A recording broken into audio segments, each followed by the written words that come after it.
disturbance at Acer Plaza? 10-4 dispatcher, verify address. It's Acer Plaza, repeat, Acer Plaza.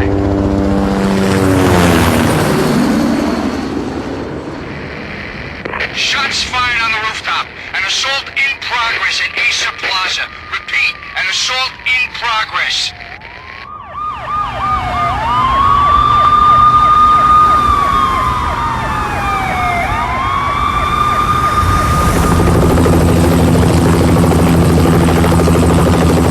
It's a war zone down here. 1085 dispatcher, need additional units. Additional units now. Officer in danger. Officer in danger. 10-5, please repeat, 10-5, all units, emergency. Officer in danger, Acer Plaza, repeat, Acer Plaza, all units. They were all dead. The final gunshot was an exclamation mark to everything that had led to this point. I released my finger from the trigger, and then it was over. To make any kind of sense of it, I need to go back 3 years. Back to the night the Payne started.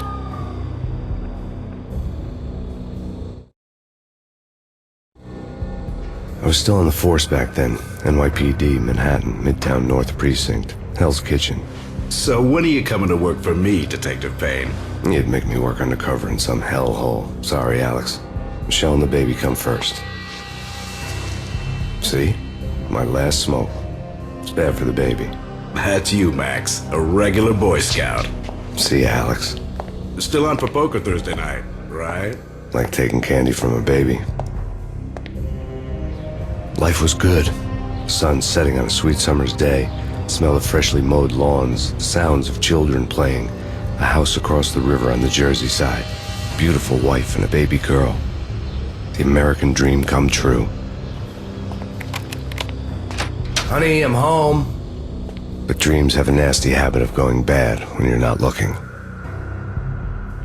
The sun went down with practiced bravado. Twilight crawled across the sky, laden with foreboding.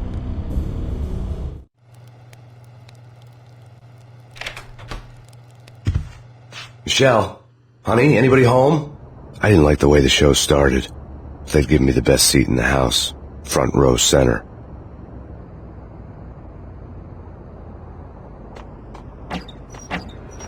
What the hell? Something ugly had been tattooed on the wall, a map of things to come. It was a poison syringe, a magic tag full of diabolical meanings.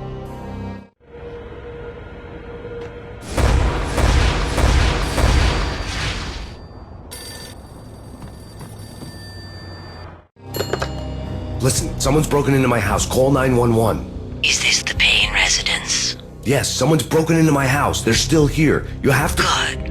I'm afraid I cannot help you. Who is this? Hello?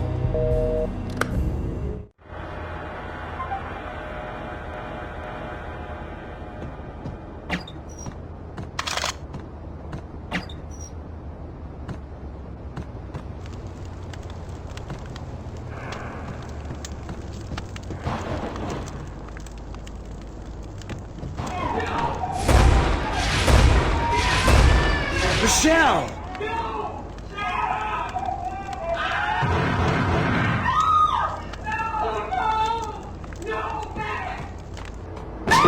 Michelle! Wait! It's coming. Freeze! NYPD, drop it! Coming!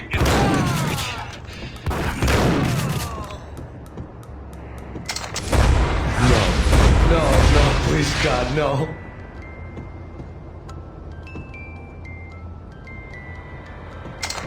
The flesh of fallen angels!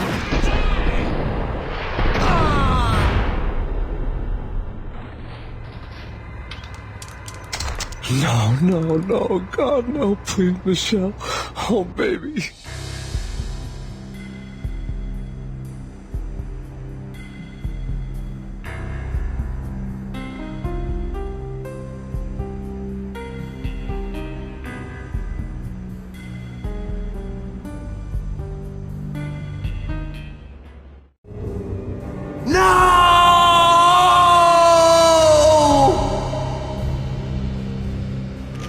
That was 3 years ago. Everything ripped apart in a New York minute. The killer junkies had been high on a previously unknown designer drug, Valkyr, V. After the funeral, I told Alex I'd be transferring to the DEA. It took us 3 long years to get a break in the Valkyr case. Then, finally, 2 months ago, a dime dropper tipped us off that Jack Lupino, a mob boss in the Punchinello crime family, was trafficking. I went undercover, infiltrated the worst mafia family in New York.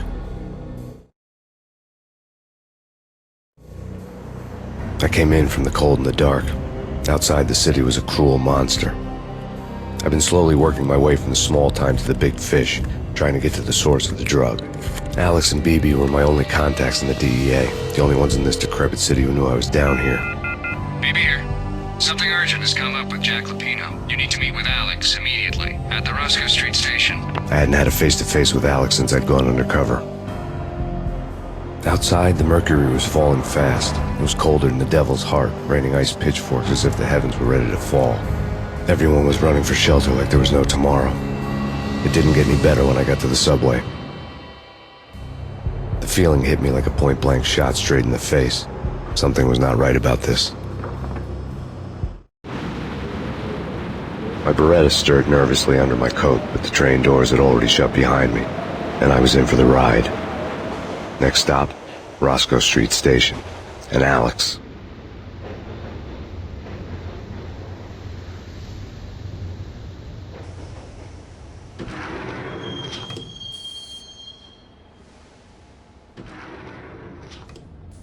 The station was drenched in gloom. Alex was a ghost, nowhere to be seen. I'd have to look for him.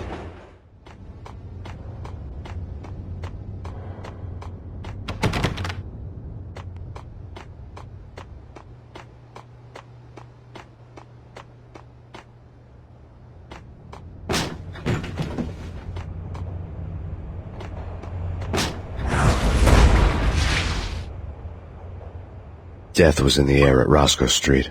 I'd have to find Alex fast.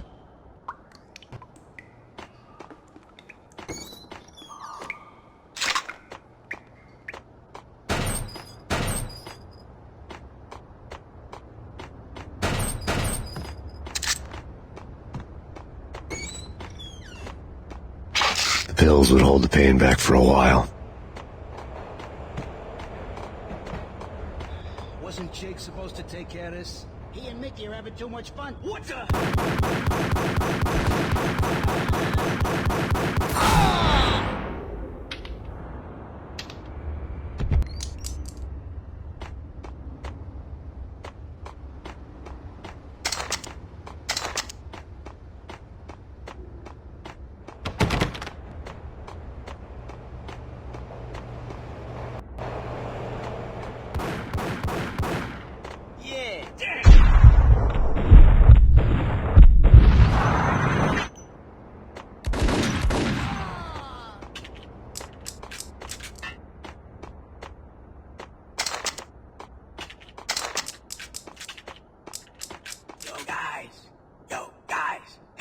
We're getting around. You hear me? What is this, a joke? Hey, yeah. Oh!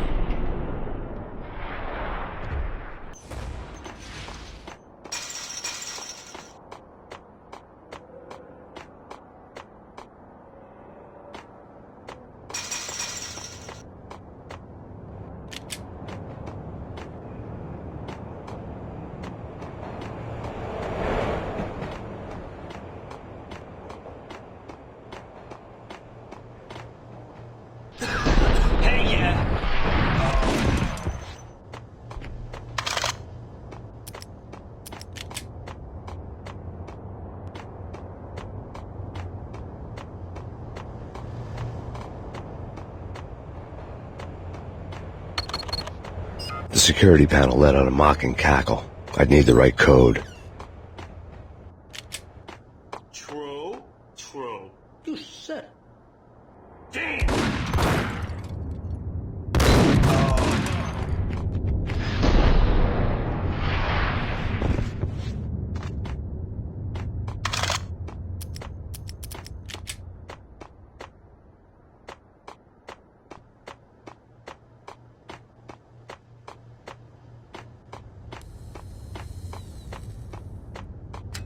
power to the rail had been cut. I'd have to get it back on to get the train moving.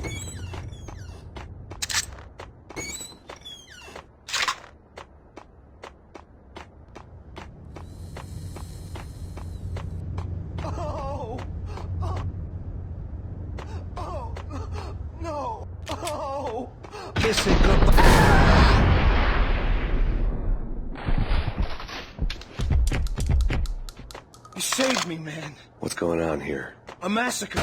These armed thugs just appeared from nowhere. We need to get help. I can make the call from the control room 1 floor up. Can you take me there? Sure. Sounds good. Follow me.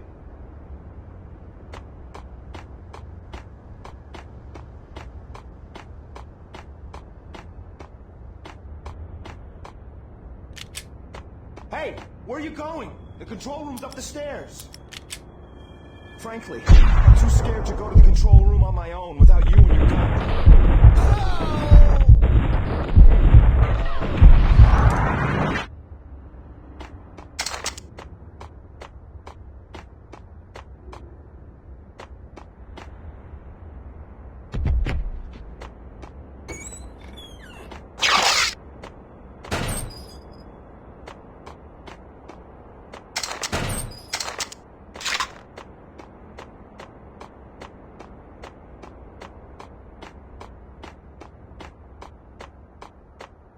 Roscoe Bank ain't exactly keeping low profile. The riskiest heist ever, huh?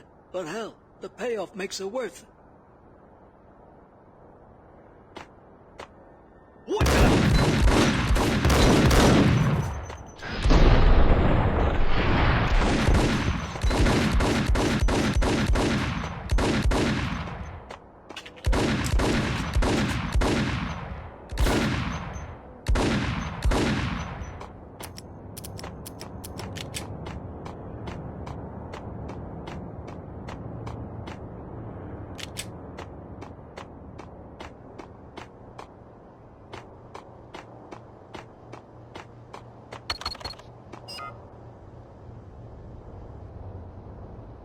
Home free. This way. What the hell?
The train lit up like a Christmas tree. The power was back on.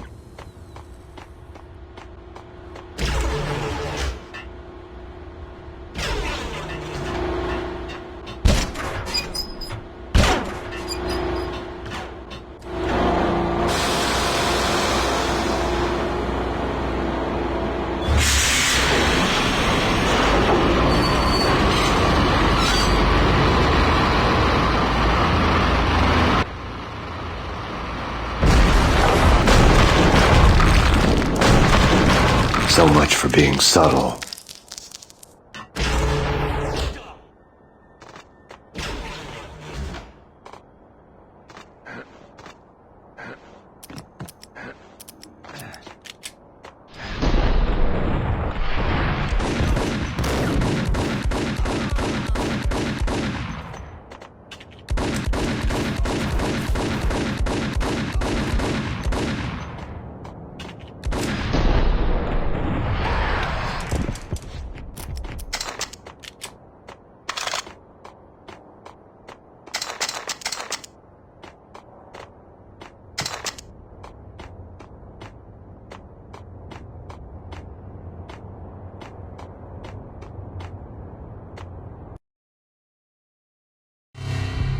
The rusty door led to an abandoned part of the station, closed off since the early 40s.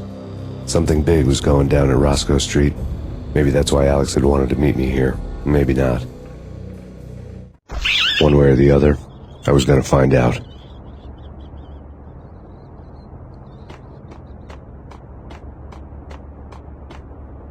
What was that? It's nothing. Relax.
The door had been welded shut ages ago and the bomb was missing a detonator.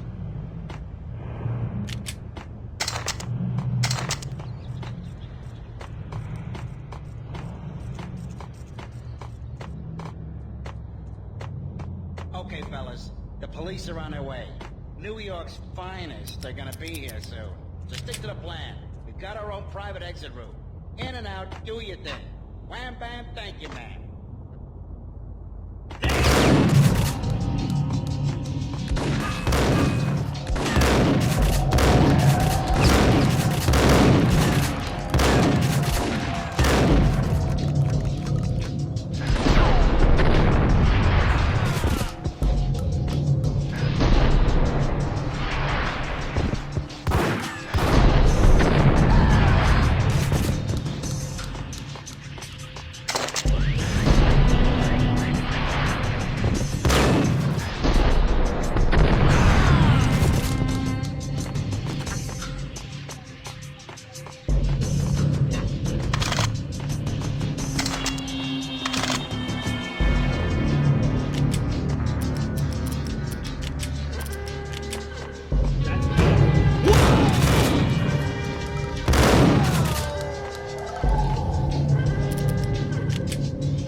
to you now live from the crime scene.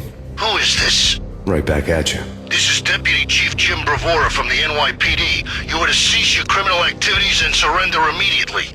Sure thing, Jim. Me and the boys have been talking and everyone's real sorry. They'll never do it again. Who the hell is this? Being placed at the scene of a bank robbery wouldn't have tipped the odds in my favor.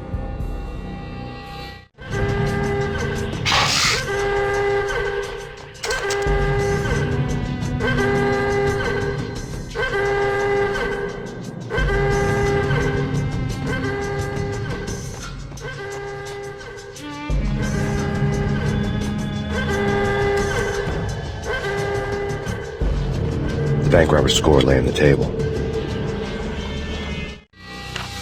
The bank robbers have been after Acer Corporation bonds. The Acer success story had recently been on every channel and on the cover of every magazine.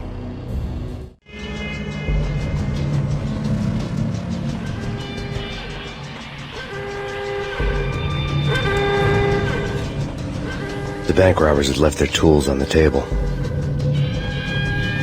Judging by the detonators, the crooks had bought enough explosives to send Lady Liberty into orbit.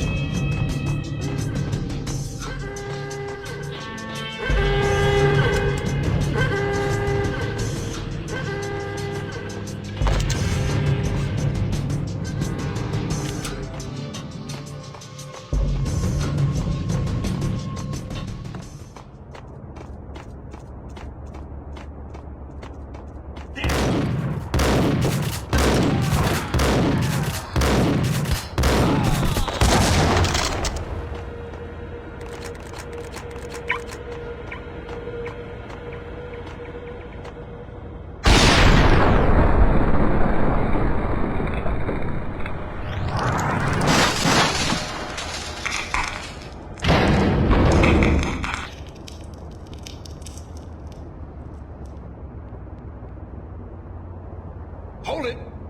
Max! Jesus, you almost gave me a heart attack! I nearly shot you! Alex, I'm glad to see you. What the hell's going on? There are more corpses here than at the city morgue! It's an armed robbery. A tunnel job straight to the Roscoe bank vault through the old station wall. Is this why...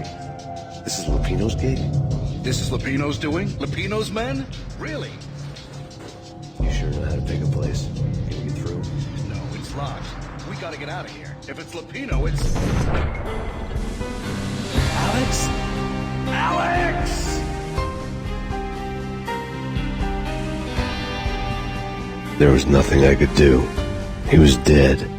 I could tell by the empty, accusing stare of his eyes.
Alex had kept me relatively sane for the past 3 years. Now I didn't know how I felt. Somehow he had stumbled upon something big and ended up stepping on Jack Lupino's toes. Lupino ran his racket of sex, drugs, and contract killings from a sleazy hotel in a slum block of tenements. The NYPD was closing in. I could hear the sirens. Their wail was a crescendo. Lupino thought he could get us by taking Alex out and leaving me to take the fall for it. All he had gotten was my attention. I went for the hotel first. It was a sad old thing with flickering lamps and faded colors, cheap mobster punks and tired-eyed prostitutes. I walked straight in, playing at Bogart, like I'd done 100 times before. The place was run by a couple of murdering mobsters with shark smiles. The Finito brothers. Ladies and gentlemen, it's the Payne in the butt. Payne to the max. You're killing me. Did you make that up yourselves, or you get some wino downstairs to come up with it? Don't answer that. A rhetorical question. I got something for the boss. Lupino around? That kind of depends on who's asking. A friend or a junk squad plan. Don't answer. It's one of them, how do you put it, rhetorical questions. Lupino ain't here, but he said bye. Lupino wasn't in his cheap hotel. Instead, I ran into the Finito brothers. My cover had been blown, the door slammed shut behind me, and then I was dodging bullets like raindrops. Payne in the butt. Ha-ha! Payne to the max. Junk squad kid. Got a ticket to Marble City for you. Eat first and lie down. Bring it in.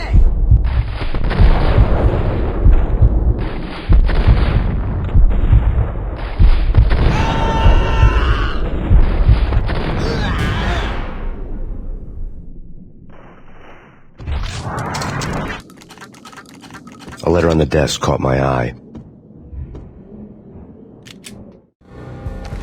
I had met Lupino only once. The gangster ran all his rackets through his right-hand man, Vinny Gagniti. Gagniti was a high-strung whiner on the verge of breaking apart, like an overamped Energizer bunny. He had the brains to run the business, but he lacked the balls, always falling short, taking his frustration out on underage addicts and call girls. The V deal goes down at your hotel. Jack's exact words, quote, "Vinny, you're in charge of this one," unquote. "Rico Muerte's coming to see it through. Anything goes wrong and everybody's gonna get dead, goes double for you. Treat this guy real good. Anything he wants, you give him. Don't screw this up or you're finito, finitos." A V deal meant added security, locked doors, and lots of nervous thugs with itchy trigger fingers. I'd seen nothing coming in, but that didn't mean it hadn't been there. Rico Muerte was a regular Kaiser Soze, a spoof story told to keep the apes in line. 313. The Finitos had scribbled Muerte's room number on the note's margin. Bosses! Everything all right? Bosses! Joey! Vigilio! You all right in there? They're not answering. Call the others.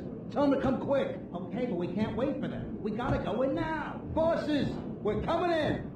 There he is.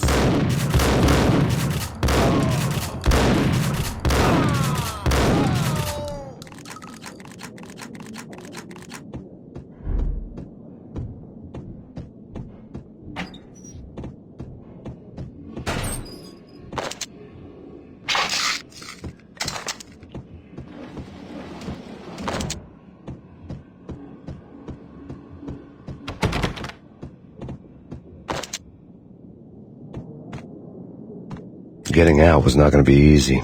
The staircase was locked and the elevator had been busted for a decade or more.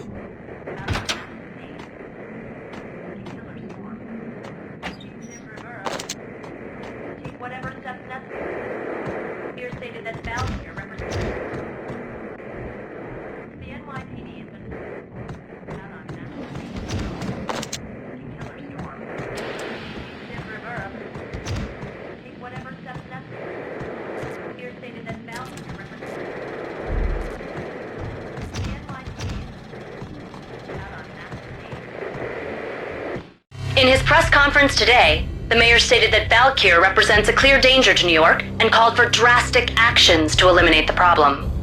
On today's top story, the Valkyr crisis worsens with the murder of DEA Special Agent Alex Balder. Special Agent Balder had been shot repeatedly from a point-blank range. The gunman has been identified as Max Payne. The noose is sure to tighten around this fugitive criminal as more NYPD units join the search to apprehend him. I had just gotten my 15 minutes of fame.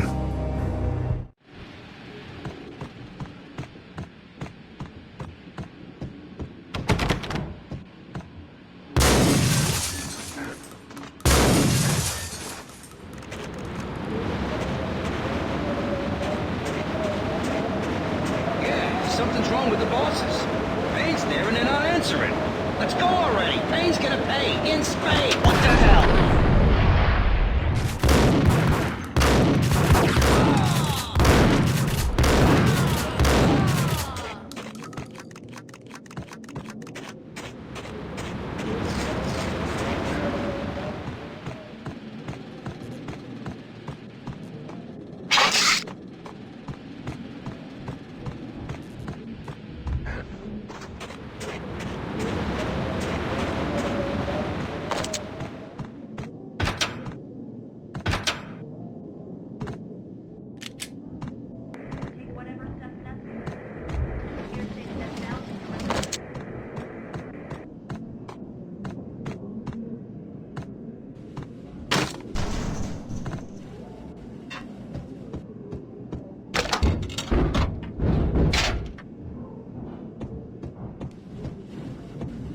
ya.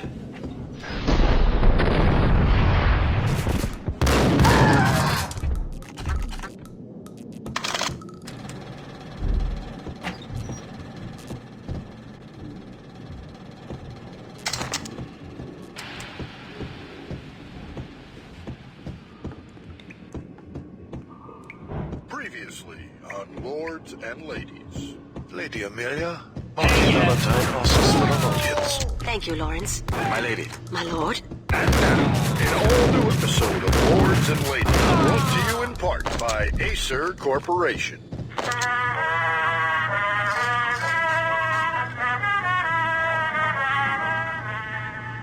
My lady. My lord. My lady, there is a matter of great importance I must bring to your attention. My lord, there is? Indeed, my lady, there is indeed.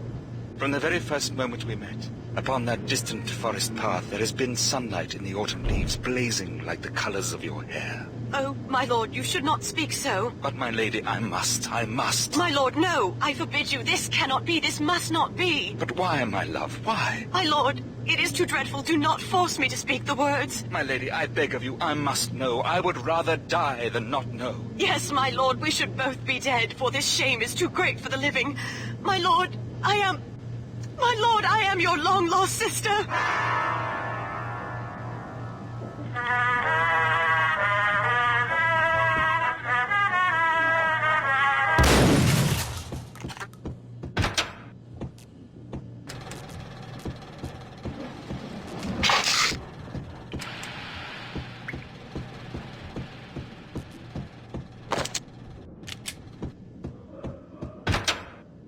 V-head junkies could go off without a warning. I had to be careful.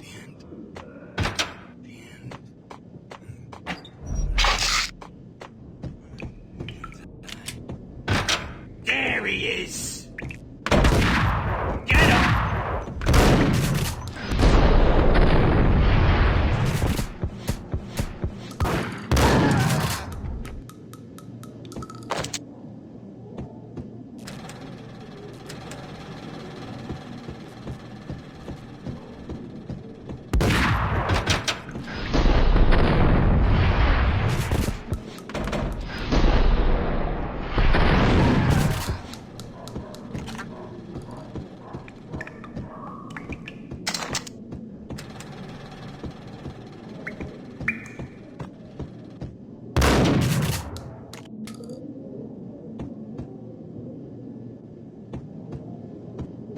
Piece of crap! Ooh, careful! Whack him!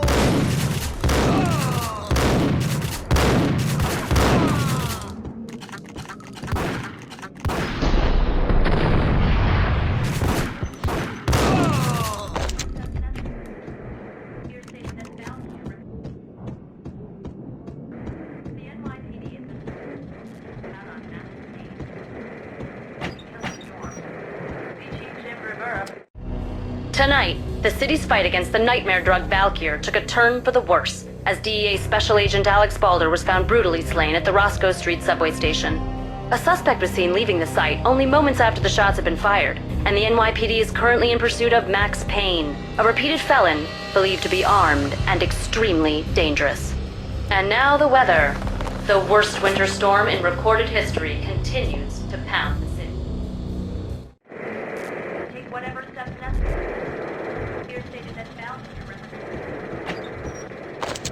the NYPD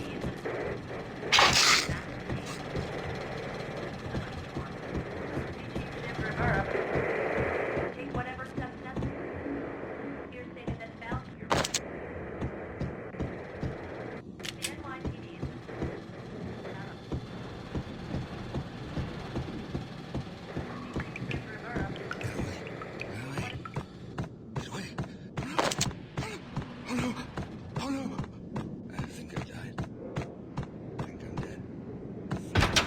Whack the sucker!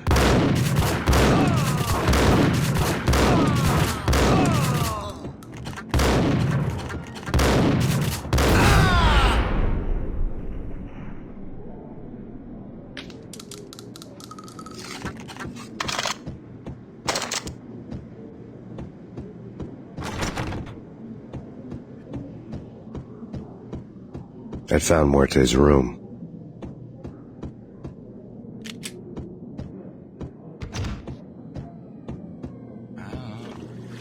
Hey!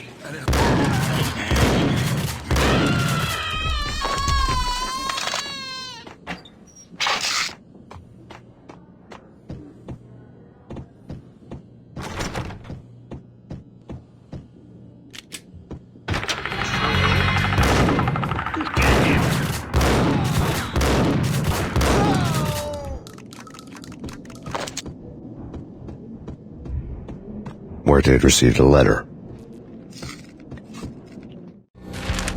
Our investigation had turned up nothing to link Angelo Punchinello, the head of the Punchinello family, to Valkyr. All tracks had ended with Jack Lupino. The letter in Muerte's room was signed by the Don himself. It was the first hint that the Kingpin knew what was brewing inside his syndicate. The trouble you got into after the Chicago screw-up. The Punchinello family bailed you out. You have been waiting for a chance to pay us back. One of our trusted boys has a monkey the size of King Kong on his back. We need your special skills for backup on a major deal. Collecting evidence had gotten old a few hundred bullets back. I was already so far past the point of no return I couldn't even remember what it looked like when I had passed it.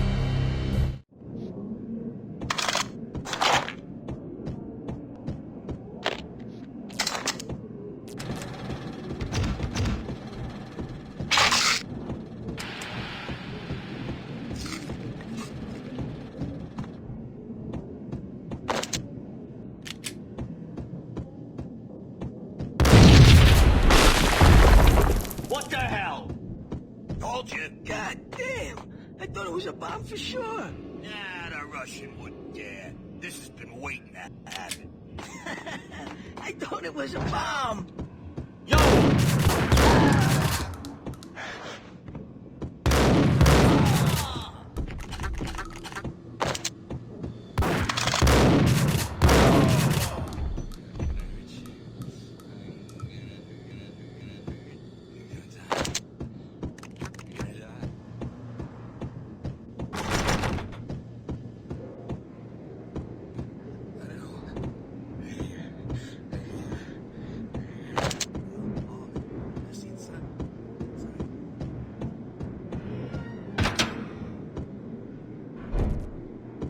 The hooker had left her diary on the table.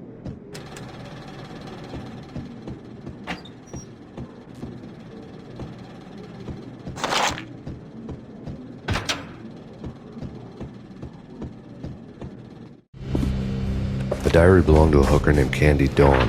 The read would have made a vice cop blush. Had talks with the mystery hag over the phone again. Sent her the latest One-Eyed Alfred tape. As long as the hag keeps paying for the tapes, the old man could come every day for all I care. She had a nice sideline, making secret X-rated flicks of her clients and selling them to the highest bidder. They would get her killed if her V-fix for the day didn't do it first.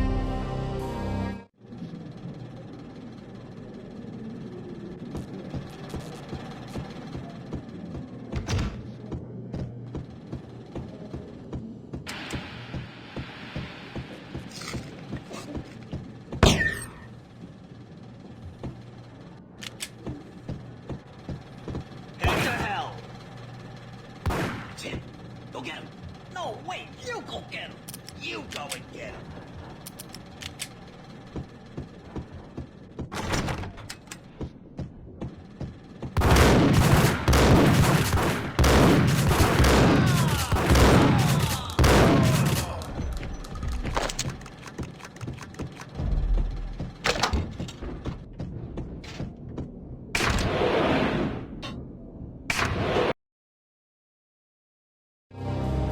The old service elevator rumbled down to the bowels of Jack Lupino's hotel.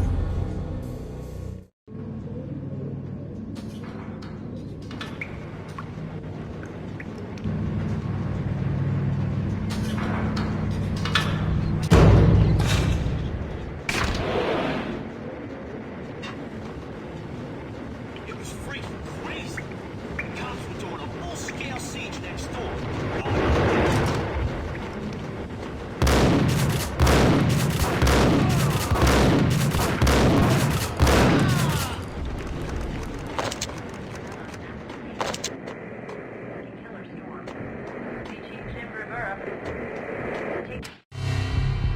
winter storm warning is in effect in the whole tri-state area, as both freezing rain and heavy snowfall continue. Many roadways are already closed, and people are advised to stay indoors. The severe blizzard has ravaged New York for 3 days now, with no end in sight. We'd been snowed from the start in the Valkyr case. The forecast said there was plenty more where that had come from. But the snowbound city was on my side. Less chance of innocent bystanders getting caught in the crossfire.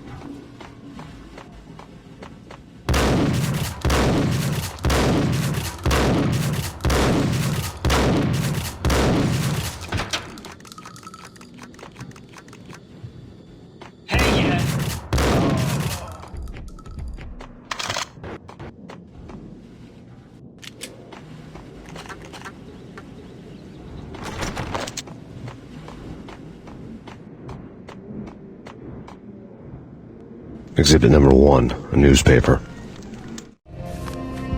A dead man tied to a chair lay on the boiler room floor. Captain Baseball Bat Boy has an unbeatable track record in superhero death matches. But a 6-pack of root beer gets me every time. The murder weapon was a baseball bat, now lying in a pool of drying blood next to a newspaper folded open on a Captain Baseball Bat Boy comic strip.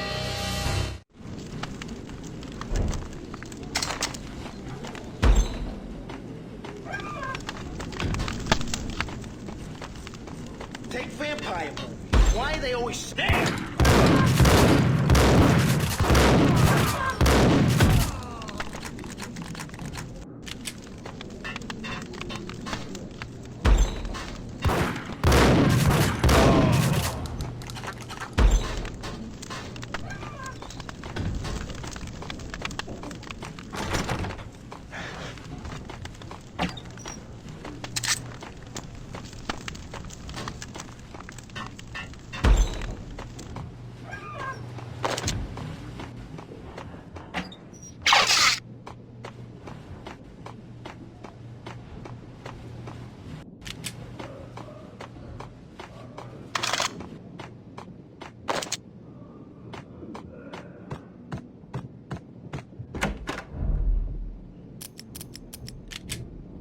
Chill with the guns. Trust me, you don't want to piss Muerte off. Gentlemen, let's do business. Green for green. Cheers and green-eyed angels. Amen.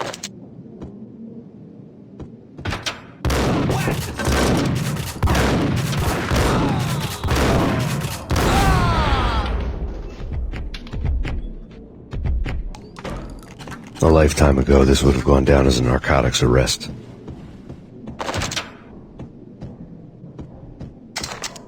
It was dirty money.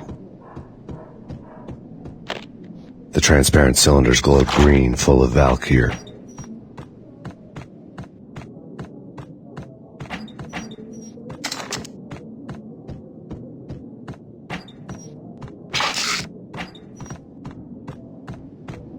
There was a key on the table.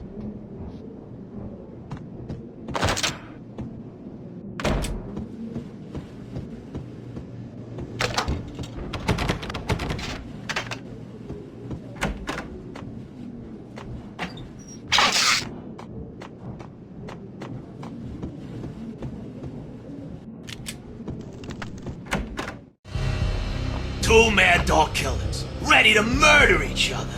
They step into the next room, and I'm thinking, now they're gonna do it. But no.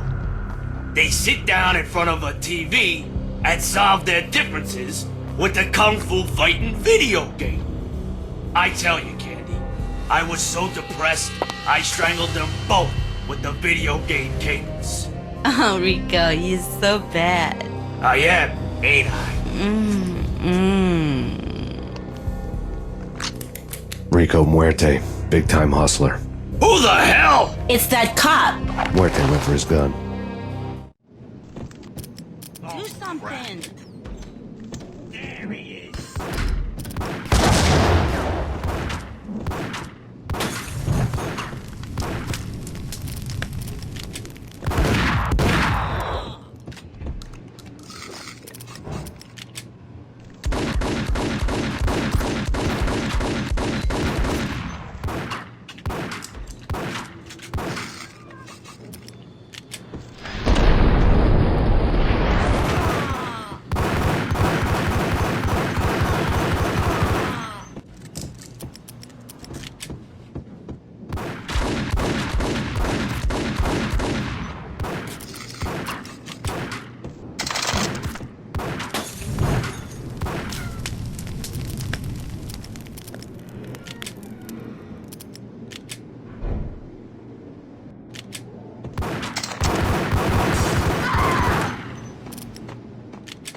The antique switchboard was still in use.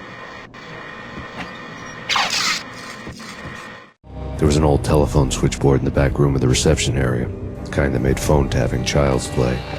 It wasn't hard to picture a fat pimp sweating with headphones on, listening to his hookers talk dirty and fake orgasms over a web of party lines, the blood veins of New York. Right now, there was a different set of moans and groans going on. Boss, good evening. It's Max Payne. He came, started capitalist. He killed. Are you freaking kidding me? He's just one lousy cop. You better be freaking kidding me. Whack him. What's the freaking problem? Hello? Answer me. Hello? The word was out. A deadly virus released into the city's corrupt circulatory system. Something wicked this way comes. Max Payne at large.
Turn around, walk away, blow town.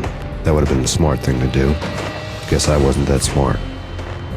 Lupino's tenement buildings were a seedy hangout for all kinds of sleaze. A liquor store, a pawn shop, a laundromat full of mobster bookies and loan sharks. The list went on.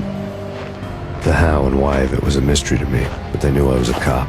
They knew I was coming, and they were going to get real trigger happy about it. I got to see Lupino's hangout all lit up. A bomb went off, turning snow into liquid gold.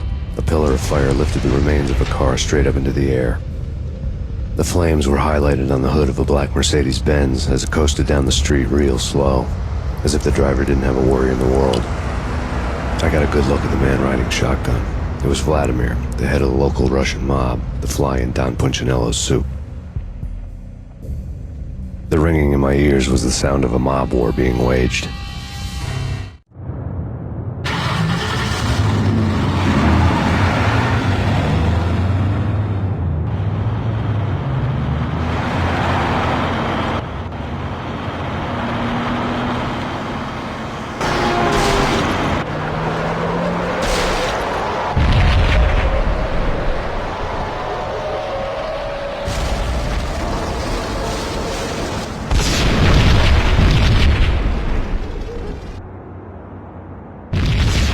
Another bomb exploded inside the closest slum building.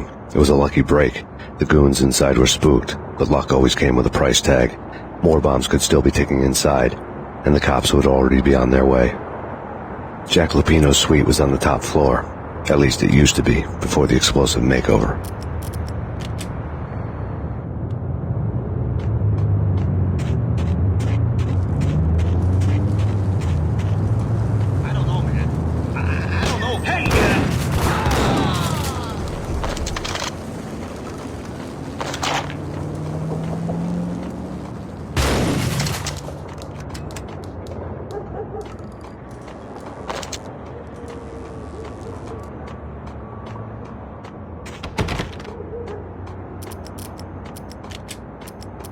The headlines were a depressing read. The headlines were screaming bloody murder. The storm was a screaming duet with the approaching prowl car sirens. It was all a scream when you were down for the count and wanted for murder.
The whole building was rigged with explosives.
A beaten-up phone in the entrance hall was ringing. It could have been just a junkie in need of a fix, but it turned out to be something more sinister than that. Am I speaking to Mr. Payne? Who wants to know? My name is Alfred Woden. You must hurry. The police are on their way. Tell me something I don't know. They know you're there. How? And what's it to you? I will contact you again. The cops arrived, sirens singing in the off-key harmony of a manic-depressive choir. I had a few minutes while the SWAT team would go through their usual routine. By the time they busted in, I needed to be long gone. Max Payne, this is Deputy Chief Jim Bravura from the NYPD. Drop your weapons and come out with your hands above your head. Did you hear something? Nah, take it easy.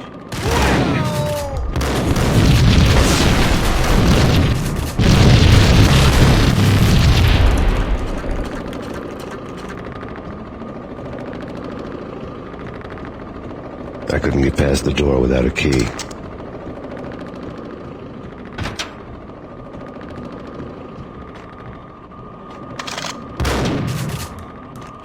Someone had left a letter on the counter. Suddenly it all made sense. The bombs, the Russian mob boss making an appearance in person. Gagniti was his usual self, all talk and no walk. After our hit, the Russian has only a couple of guns left, and they can be bought. There's no freaking way he has the guts to try anything after that. As it turned out, the Russian had plenty of guts. One thing you could count on, you push a man too far and sooner or later he'd start pushing back.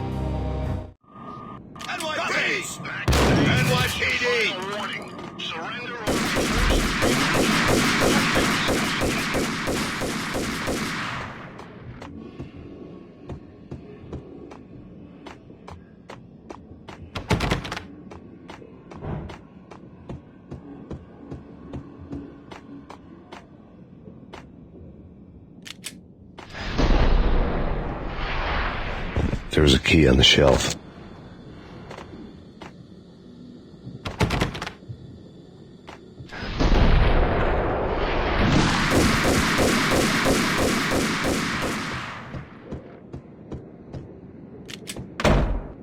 What the?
The bombs had destroyed all the stairs up to Lupino's office.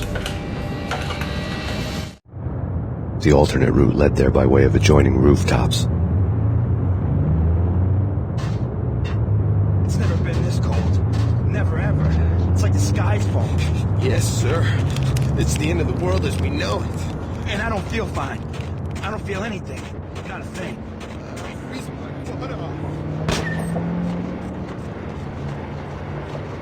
To get to the roof, I'd need to get to the elevator through the locked door up ahead. Pizza delivery. Never seen you before. Buzz off, Joker.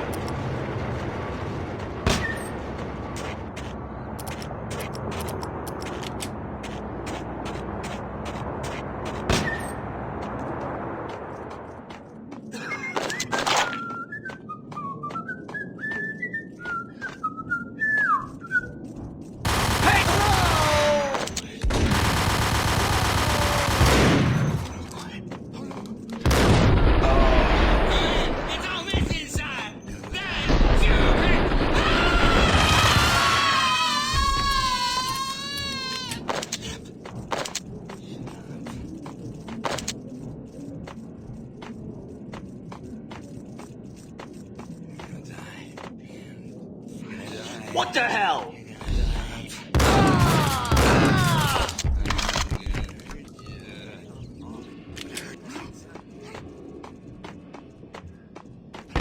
No, don't shoot. I ain't... You know the clowns at the laundry? Me? No. You're no good to me then. What? No, the laundry, yeah. I know him, yeah. Get me in there. Okay.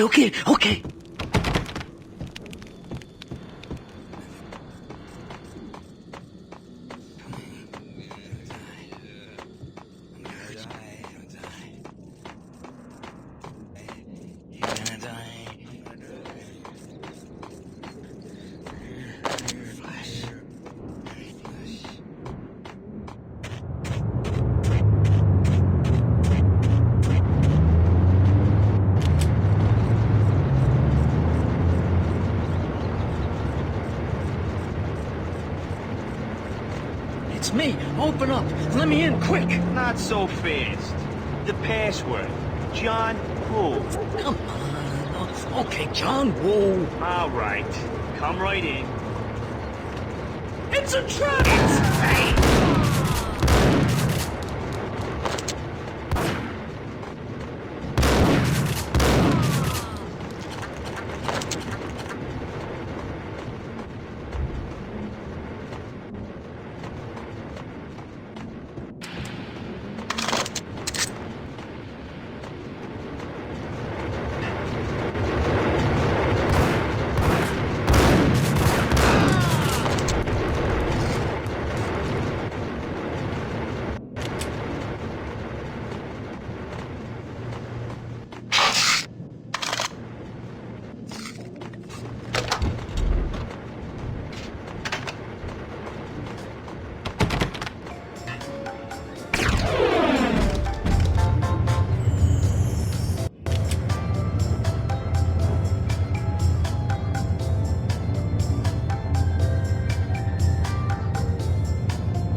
New York City is in crisis tonight, with reports of Valkyr-related gang war in the streets of the Bronx.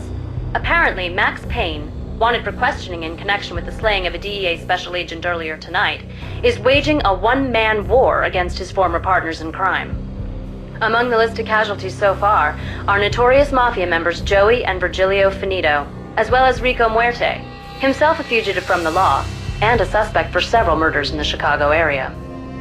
The NYPD has been placed on full alert. A citywide APB has been put out on Max Payne. Deputy Chief Jim Bravura has promised to take whatever steps necessary to bring him to justice. What those steps may be remains to be seen. For NYCNN TV News, this is Kira Silver.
Red, blue, or green? It's always red or blue.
Vinny Gognitti.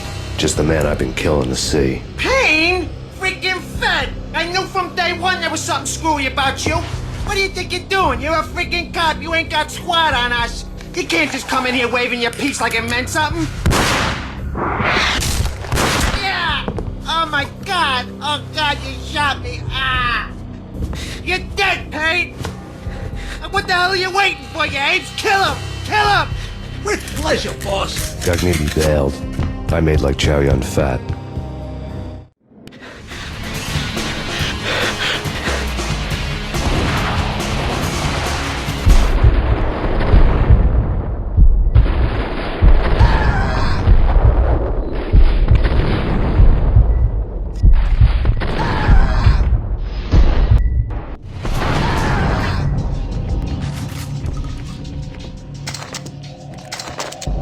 A crumpled letter lay on Gognitti's desk.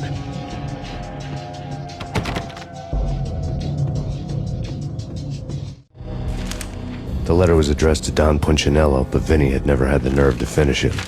Jack's gone voodoo. Just the other night, he shot Dino because he wanted to see what his brains looked like splattered on the wall. He's a freaking mad dog. We're running out of men and business fast. Gognitti had been living in mortal fear of his boss. Jack Lupino was a psycho.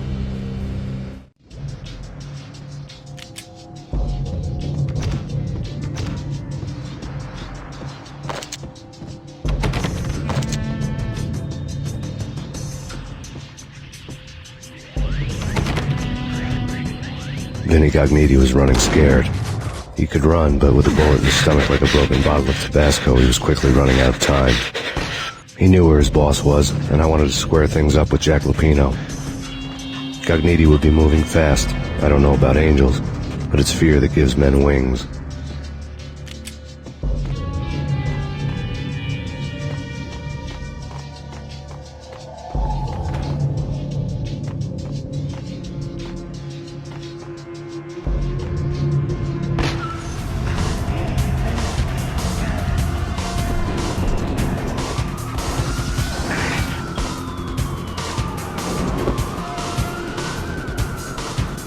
Gognitti hitched a ride. To catch him, I'd have to follow his lead.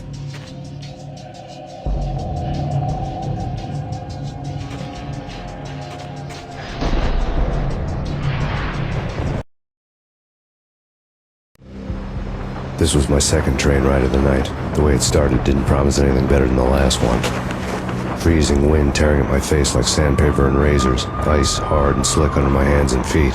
Somewhere in the background, the wail of sirens, the city howling after me. New York sped by in fast forward. Dark rooftop water towers and a dead forest of antennas and chimneys, all a blur. When the train he was riding slowed down, Gognitti made his move.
It's Payne! He's coming down the stairs! Shoot the bastard! Okay, boss, you got it. No problem. All right. Hold it.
What the hell?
Max Payne has nowhere left to go. We are very close to capturing him. You'll get a full statement then. Right now, I've got better things to do, ma'am. That was Deputy Chief Jim Rivera from the NYPD with no further comment at this time. Apart from his suspicious food habits, I figured Bravura to be one of the good guys. Fate had just dropped us on different sides in this. But when it came to capturing me, he was way out of his league. I had already ditched the cops a couple of rooftops back. For now.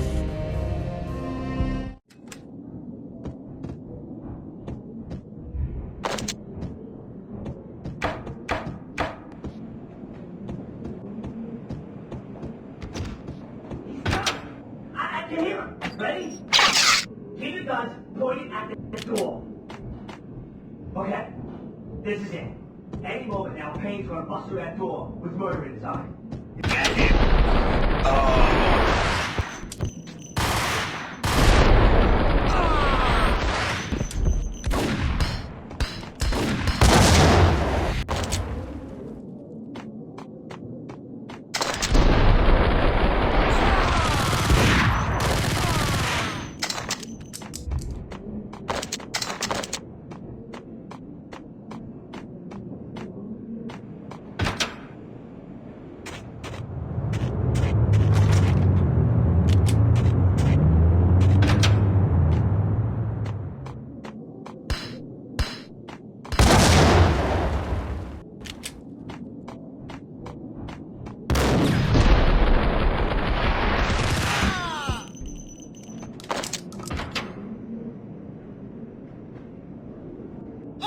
God damn it!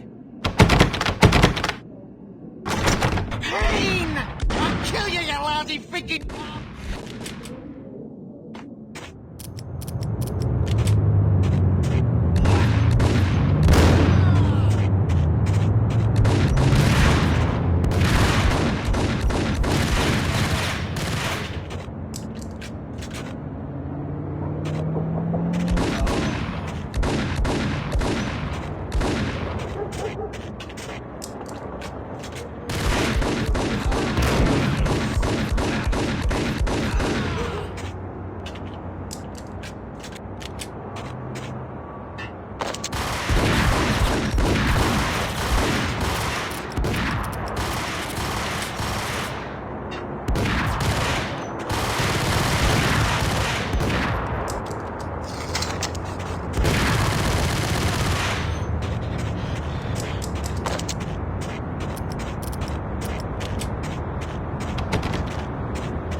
Gagniti ran out of steam in a dead-end alley with steam boiling out of the sewer grates like all the fires of hell were burning high beneath us.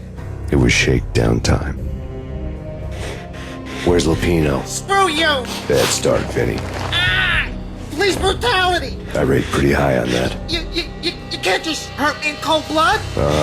Just keep telling yourself that. Listen good, Candyman.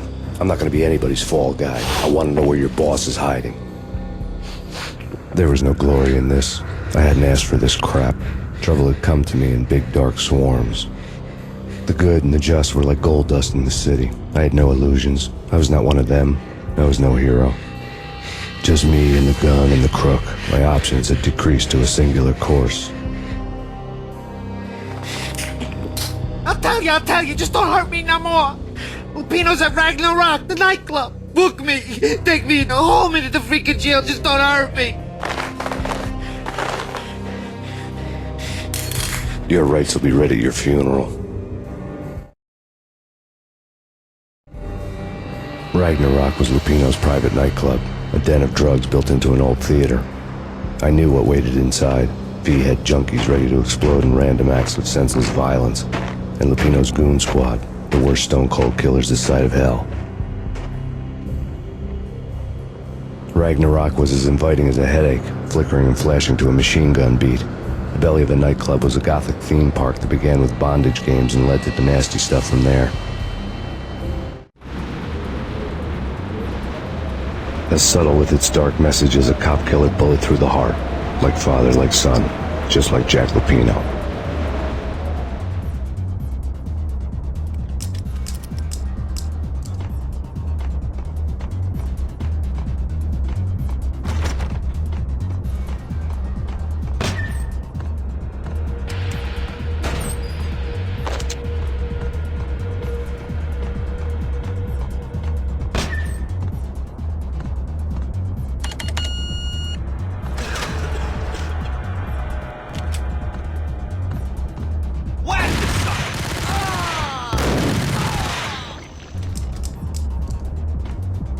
The book had never been a bestseller.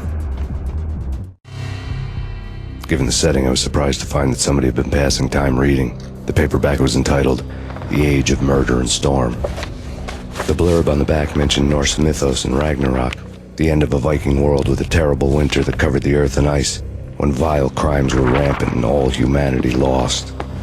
I could see how somebody impressionable might get it into their head that we were at the end of time. I was also beginning to see what the nightclub and its owner were all about.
Books on the occult had been piled on the table.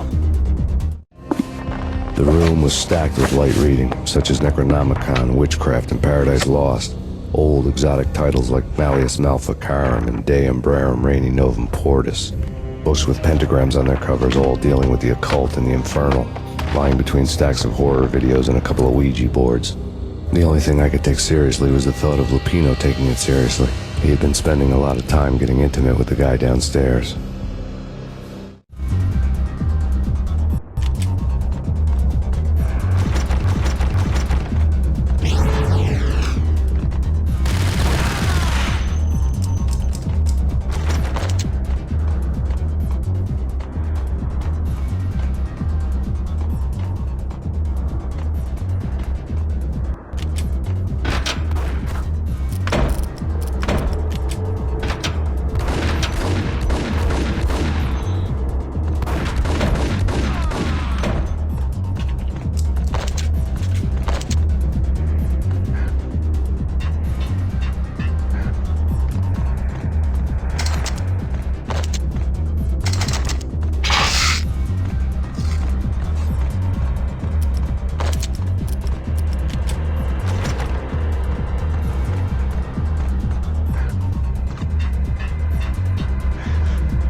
The backstage area led to Lupino's inner sanctum.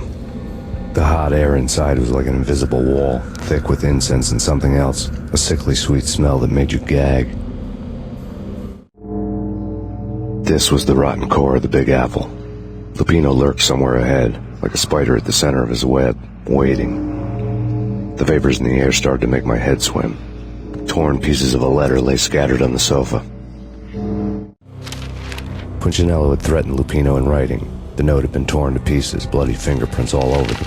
Don't want you to think that one of my boys is not playing with a full deck. Shape up, Jack. We are running a business here. I'd hate to send the trio to strong-arm you. The trio were the Don's notorious henchmen. It was obvious that Lupino hadn't been intimidated by the threat. Lupino's notes covered the table. Jack Lupino was crazy, all right.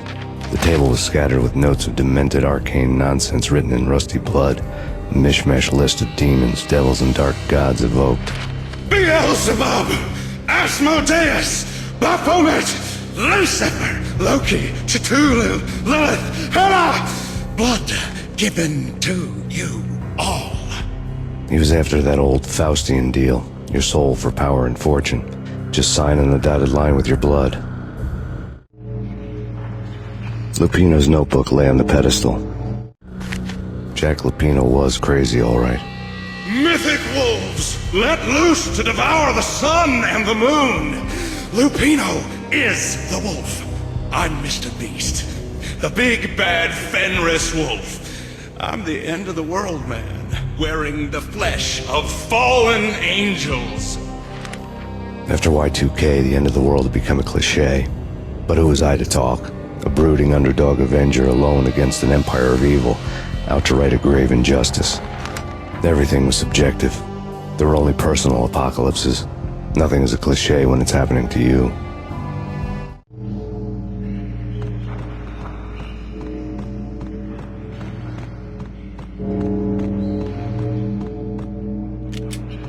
The flesh of fallen angels!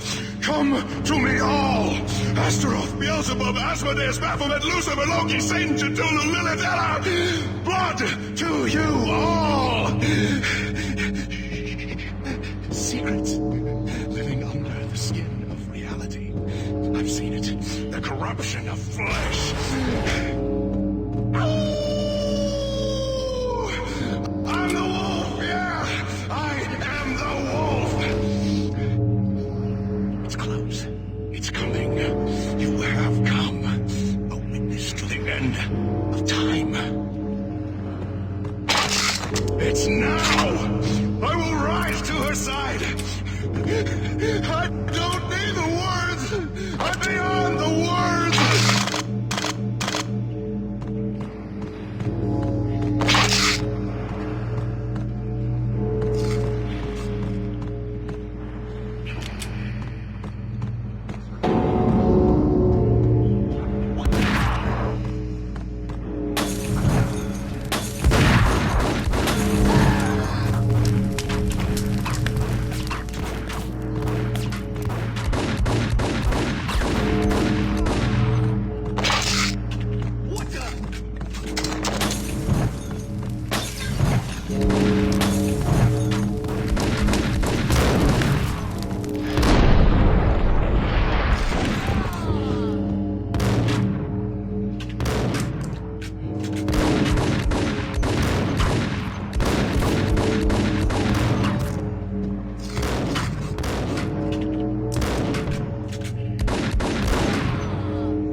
had known there'd have to be a catch in it somewhere, and this one was the Empire State Building of catches. Lupino's pumped up and dying to go 15 rounds with a mutant alligator. And then he started this spooky monkey talk, straight from a bad dream.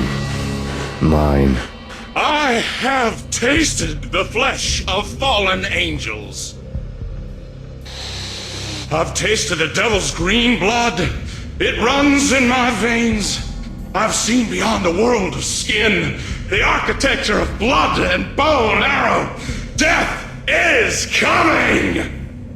She is coming, and hell follows with her. This is the twilight winter. I am ready to be her son.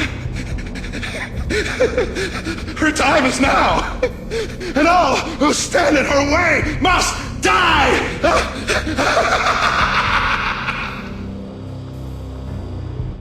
Die! You'll die! You'll die! Now! All die!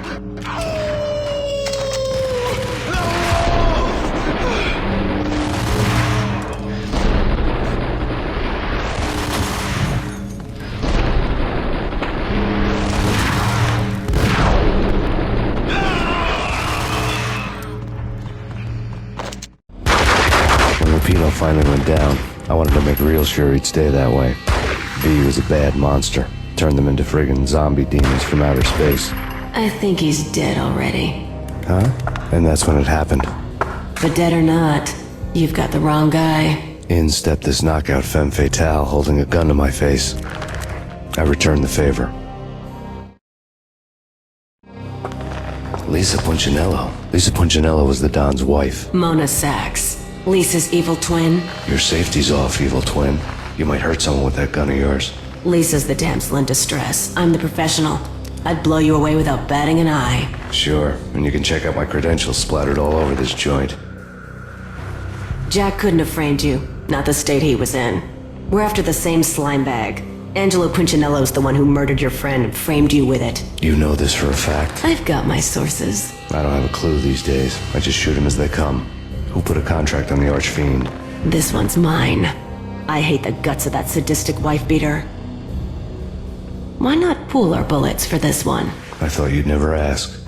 My finger was starting to twitch. How do you like your whiskey? I'm easy, as long as you don't try to slip me a Mickey. You're a real angel, Max. It was good stuff. Tasted sweet as honey going down. Nothing personal. Can't risk you going berserk and getting Lisa killed.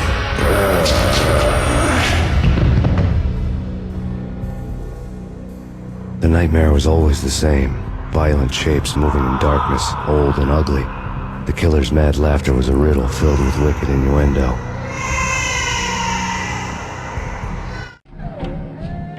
Somewhere, the baby was crying.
Should have known it when we found you snoring next to Lupino's corpse.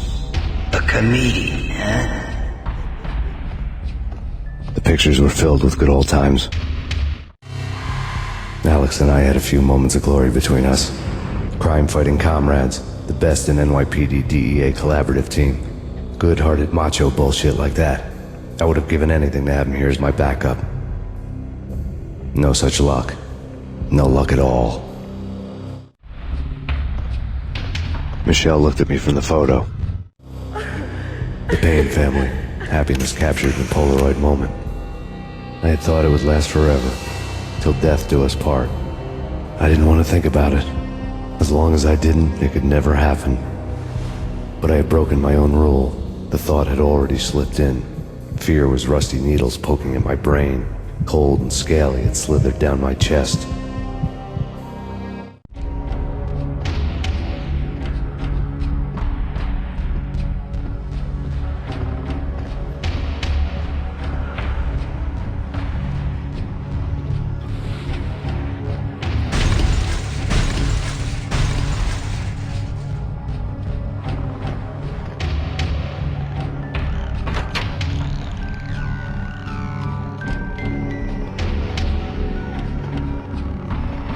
I really love to watch cartoons. Captain Baseball Bat Boy is my favorite.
No, please God, no.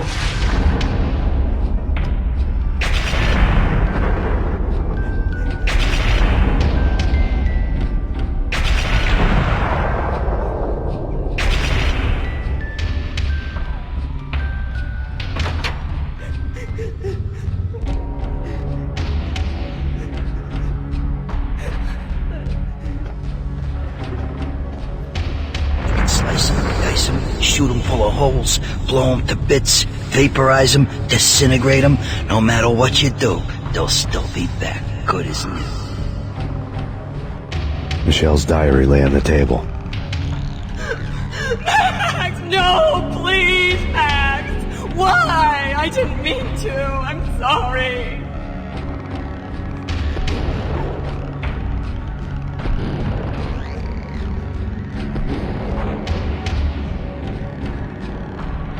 Murderer! You killed her! Nothing like that ever happens in the real world.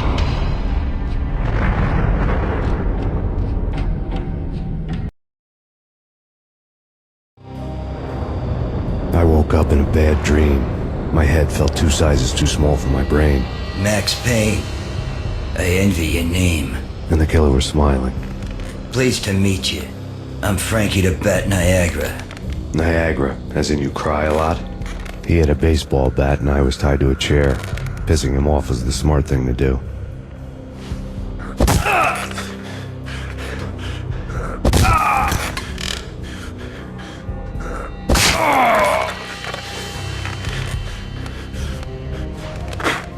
Nothing wrong with a little laugh now and then. Take me, for example. I love to watch cartoons. Cartoon violence is a fascinating thing. Let's take a break. I need to take a leak and maybe grab a cold one at the bar. Don't worry. I'll be back to finish this off. And then, it's checkout time. You play, you pay, you bastard. He swaggered out, and the door clanged shut behind him, locks clicking into place. Everyone makes mistakes. Mine hadn't been to crack jokes about the goon with the bat. He'd have cracked my skull regardless. It hadn't even been to trust a girl with a gun. I had blindly gone after the first bad guy on my hit list when I should have been aiming further up the ladder, at the head of the Punchinello family. I couldn't bring myself to be pissed at Mona. Guess I had a soft spot for her pretty face.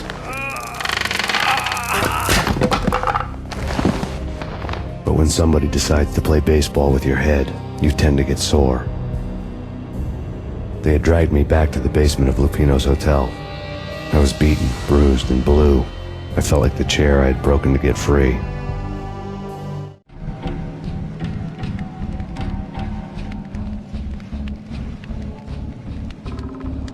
All I had was Niagara's bat, sticky with my own blood.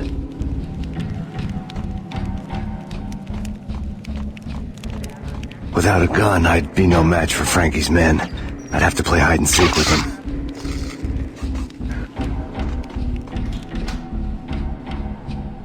It's Frankie's turf. He'll take care of it. Yeah, I know. Just not having a go at him. It's Frankie's turf. Yeah, I know.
Things were fast going from bad to worse.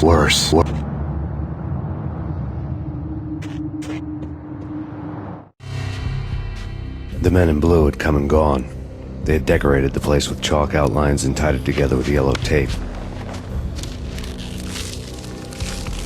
The cops who had stayed behind were dead. Frankie, his boys, and I had the place all for ourselves.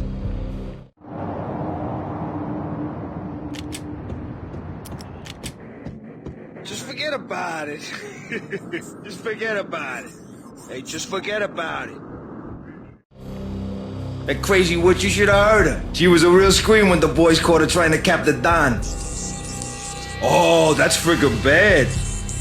To the trio?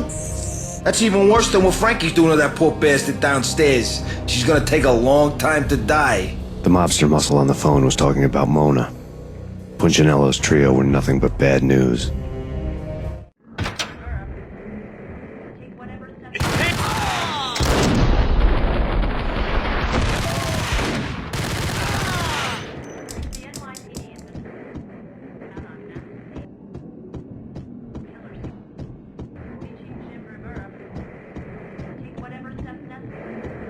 More evidence that Punchinello didn't like me much. The fact remains that all the victims so far identified in the Ragnarok shooting have been known criminals, many of whom had large doses of V in their blood. Reliable sources say that Max Payne was also among those killed, although no body has been recovered at this time. Reliable sources.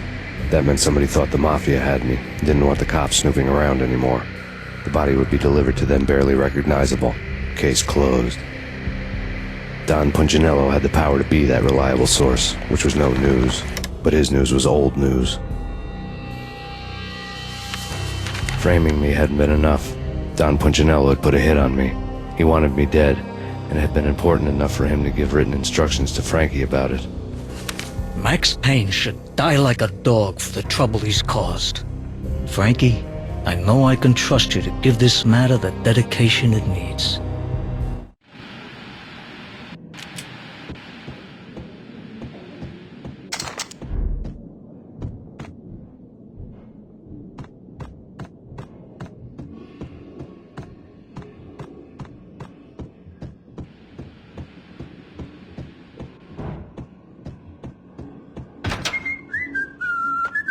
Hey, you...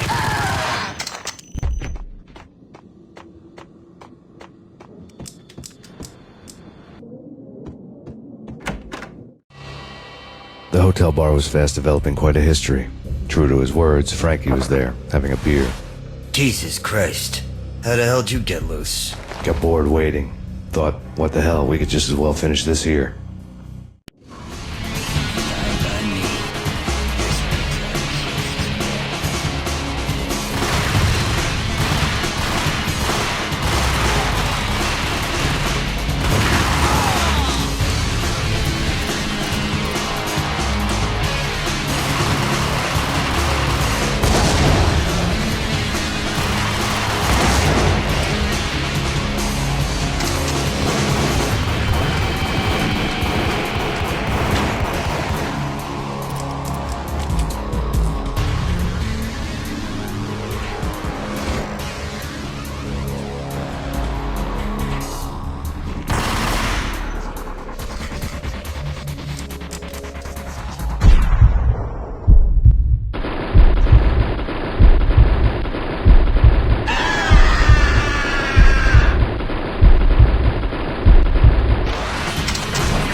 Thank you. You've been a lovely audience. Had enough? I don't play with girls anyway. Unfair! I spotted the tail as soon as I left the hotel. A big black Mercedes. I'd seen the car before. That time it had heralded impressive explosions. Vladimir was back. Bang. You're dead, Max Payne. I might have laughed if I remembered how. What's this supposed to be? Cops and robbers? Look, you want something with me? Get in line. Peace, man. Relax. You know you are a real news item. armed and dangerous. I am going to make you an offer you can't refuse. I've always wanted to say that. It's a bum rap. I've been framed. That's a moot point. Whatever you did or did not do, I'm sure you had good reason for doing it. Want to hear me out? I'm listening. Punchinello messing with V is bad for business all around. But that's not all. There is this guy, Boris Time, used to pull jobs for me. He's the captain of the cargo ship Charon. Now the bastard turncoat has gone over to the other side, Punchinello's. The ship's loaded with high-res hardware, guns, my business. If Punchinello gets hold of that cargo, he's won and I have lost. And you'll have your work cut out for you. If you want to get to Punchinello, you will need heavy-duty persuaders. I am just the man to get them for you. Change the ship back under my flag, maybe pop 2 in the traitor Dime's head while you're at it. You'll get enough guns to start the apocalypse. You in or out? Let's get this show on the road. Vladimir was one of those old-time bad guys with honor and morals, which made him almost one of the good guys. None of us was a saint. The Brooklyn riverfront was a maze of rusty containers, sharp-boned cranes looming up from the snowstorm. On a night like this, you couldn't help but think of the dark army of dead men sleeping with the fishes, cement shoes and lime.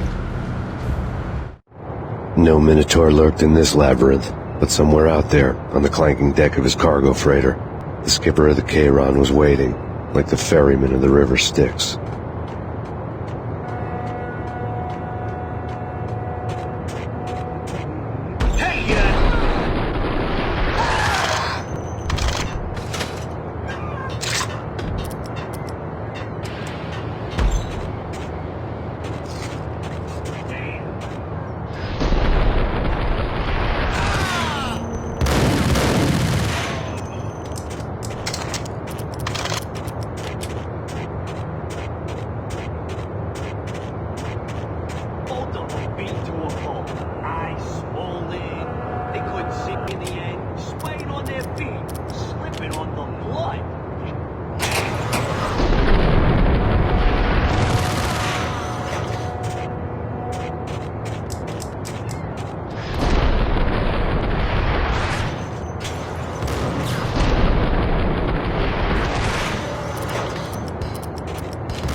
Aren't they? This way.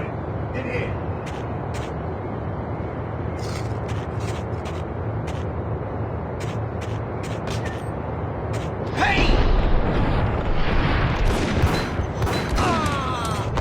I doubted the letter was a receipt.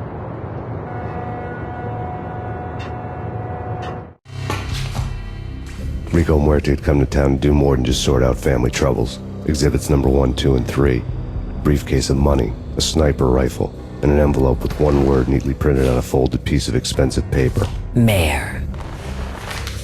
It didn't sound like a mafia contract at all. It was too cold and too to the point.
I had found Boris Dime's ship.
Rust had crept over the side of the cargo steamer a long time ago.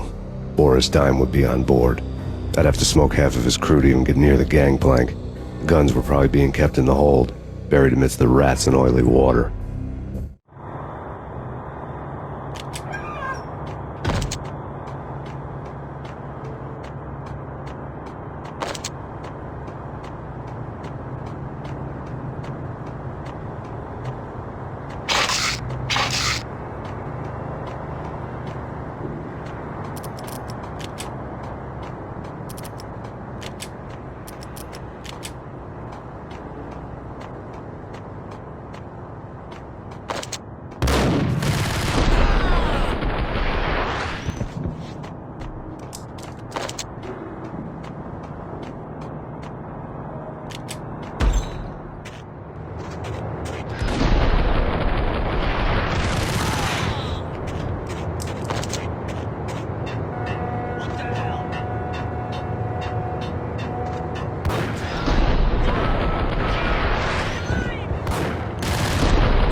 Angie, tell me, how much did Dime cost you? I bet it was more than his name. Max Payne. Right the first time. You're dead, punk. You sure you're not confusing me with Boris here? But you are right, of course. Pretty soon we should get together and have a talk. You son of a... Pissing Punchinello off was a dangerous game, but when people get mad, they make mistakes. I should know. That's where I wanted Punchinello, mad enough to trip over his own feet, preferably into a grave.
know how to handle yourself. Anybody who says different is calling me a liar. Glad of you here. Collect all the guns and ammo you want. Meet me on the bridge afterwards.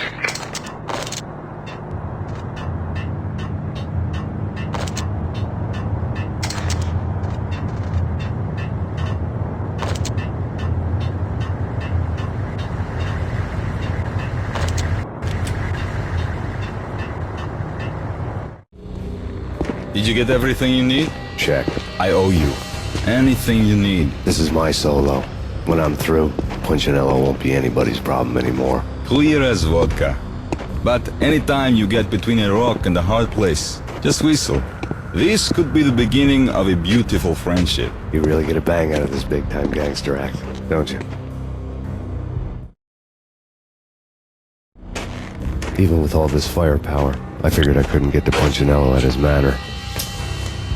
I could only hope that he wouldn't pass a chance to hear me beg, to see he's won. This is Max Payne. I want to cut a deal. Payne, you're a dead man. That's what everybody keeps telling me. I got your ship and her cargo. I want to meet. No pain, no gain. Capiche? You know my restaurant? Yeah, I know it. 1 hour. Punchinello's restaurant had seen better days. Snow was falling like ashes from post-apocalyptic skies, but that was outside. Things would soon get hot in the Don's restaurant. I knew it was a long shot, Angelo Punchinello actually showing up, but there was no crime in hoping.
Punchinello was burning to get me. The feeling was mutual. He was trying to put out my flames with gasoline.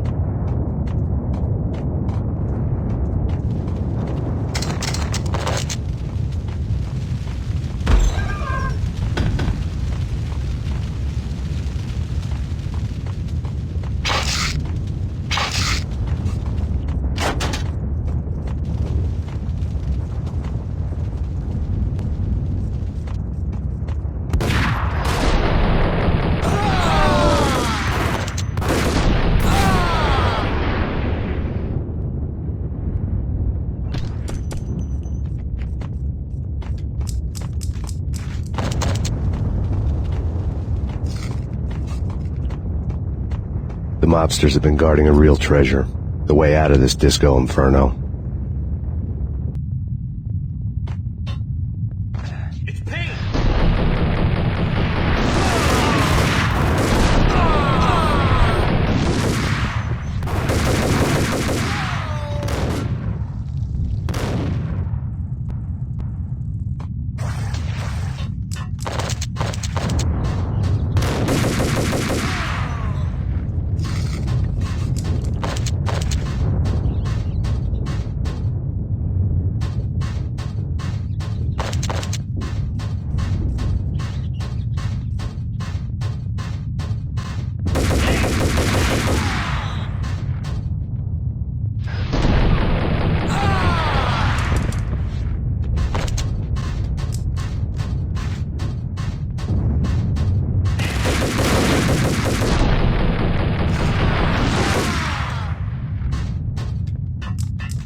Vlad had seen my smoke signals.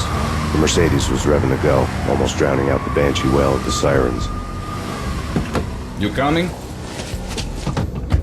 We'll drop you off at the Punchinello Manor. Sounds good to me. When this is over, look me up. I could use a professional like you. I'll keep that in mind.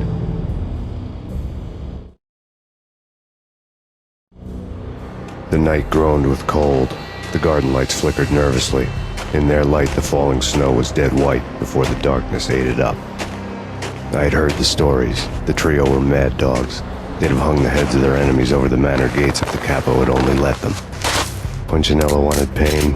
He'd see the pain. The trick in my situation was that there was no trick, no matter what the movies tell you. No rules, no secret mantra, no roadmap. It wasn't about how smart or how good you were. It was chaos and luck, and anyone who thought different was a fool. All you could do was to hang on madly, as long and as hard as you could. Someone had graciously left the back door open for me and killed the guards. My money was on Mona. I knew the trio would be standing between me and Punchinello. I had read their rap sheets, thick as phone books. No one would be walking out of here alive. The numbing cold of the broken night had followed me in. Upstairs, the trio tangoed down the manor halls to the silent rhythm of their murderous hearts. The blood of their victims rust on their lips. Vince Mugnano, Pilot Providence, a.k.a. Big Brother, and Joe Deadpan Salem. The pistol was a frozen lump in my hand, piercing the skin, gnawing me to the bone.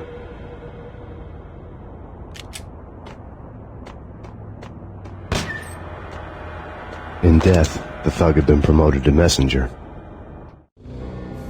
Someone hadn't enjoyed the Don's hospitality. Someone with a flair for the dramatic. Someone who had let herself out of a locked cell and past a couple of armed guards. My thoughts were on Mona again. I could only hope she was a good enough gambler to walk away while she was still winning, before she'd run into the trio.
It didn't take me long to run into the trio.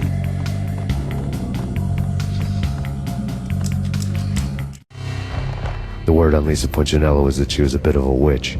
The tarot cards on the kitchen table fit the picture.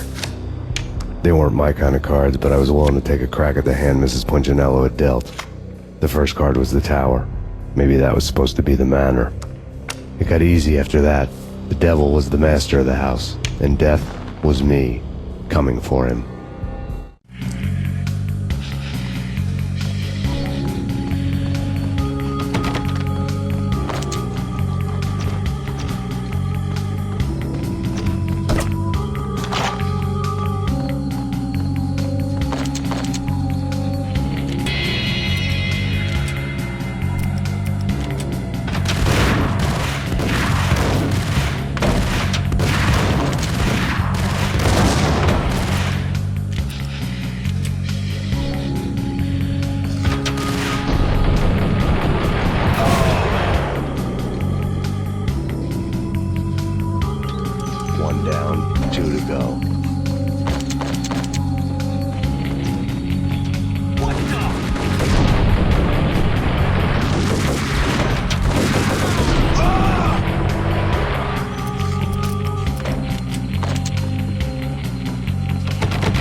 Stopping him!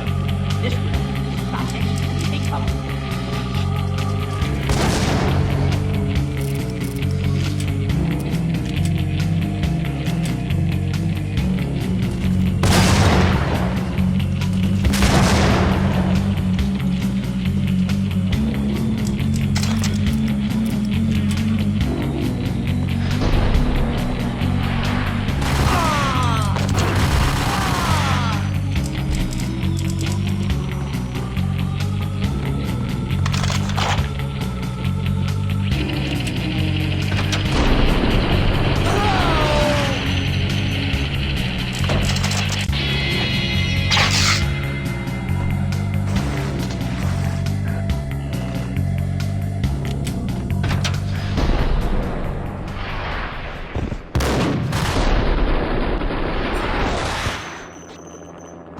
It was too late for her.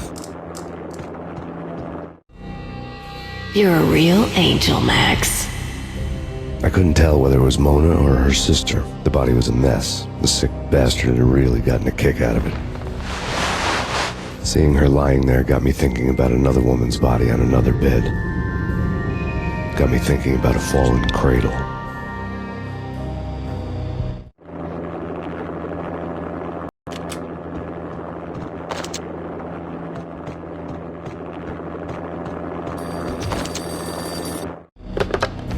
Max Payne. Talk to me.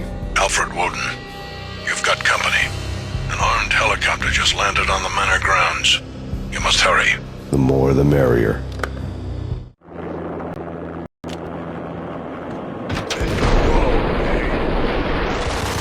Vince Milano.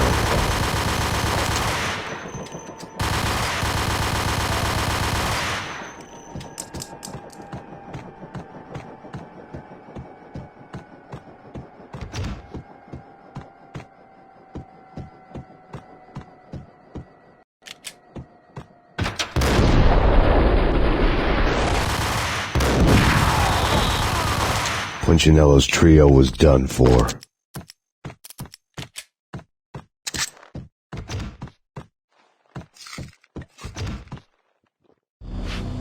Outside my door. Hurry. He's coming for me. You gotta hurry. Please. I could hear Punchinello on the phone begging for help.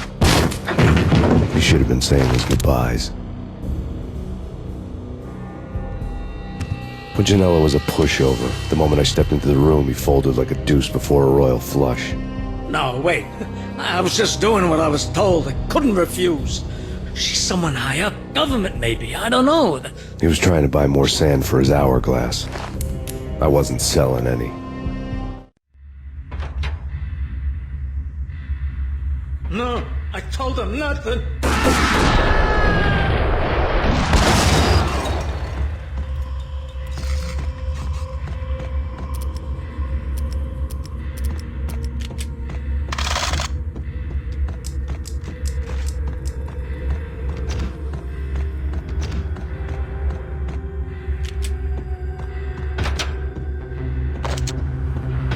Drop it. Don't move. Game over, Max Payne.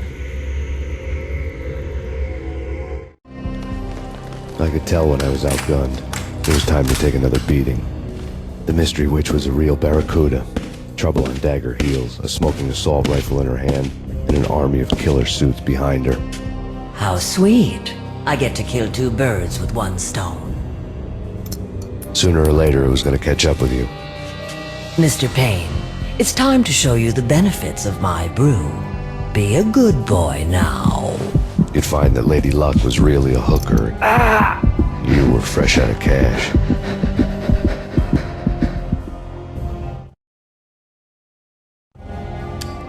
Gentlemen, we're done here. Take me to Cold Steel. She had just given me an OD of Valkyr. I could feel green fire eating my brains. They turned to steam. They did a fade on me. I'd never had a chance. The witch had got me just as sure as if she put a gun to my head and pulled the trigger. The shadows rushed me, bruised mugshot faces hungry for revenge. They knew my weak spots and closed in for the kill. The floor turned into a vortex of green blood. I fell. Flesh of fallen angels. Flesh of fallen angels.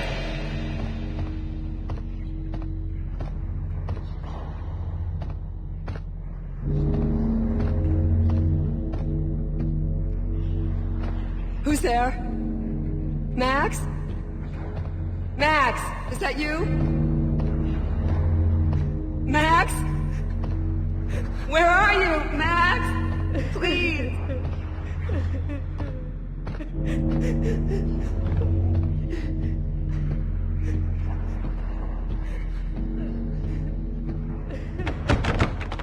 No, please, Max, no. I'm sorry. Please don't, Max, no.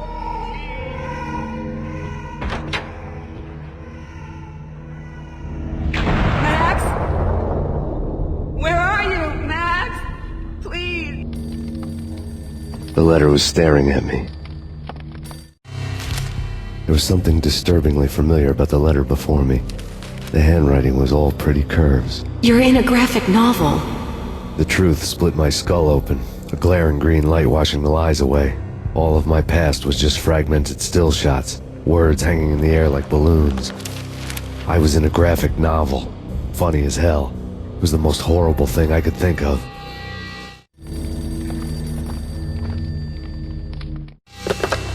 Bartender is shiny stuff and dreams are made of stooped necromancers. He sings like a banana wrist, having strayed too close to the constellations on their shaved skulls. There was a bad line in a prank call. Someone spouting insane babble. I couldn't make sense of it. But I had an overwhelming sense of deja vu. The caller's voice sounded oddly familiar.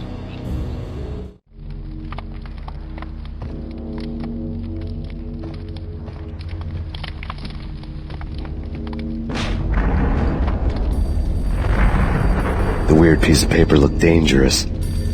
There was something disturbingly familiar about the letter before me. The handwriting was all pretty curves. You're in a computer game, Max. The truth was a burning green crack through my brain, weapon statistics hanging in the air, glimpsed out of the corner of my eye, endless repetition of the act of shooting, time slowing down to show off my moves, the paranoid feel of someone controlling my every step. I was in a computer game. Funny as hell, it was the most horrible thing I could think of. Don't lose it. It's Valkyr. The drug. Snap out of it. Try to remember. It was a bad line in a prank call, someone spouting insane babble. I couldn't make sense of it. But I had an overwhelming sense of deja vu, and the caller's voice sounded oddly familiar.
No, Max!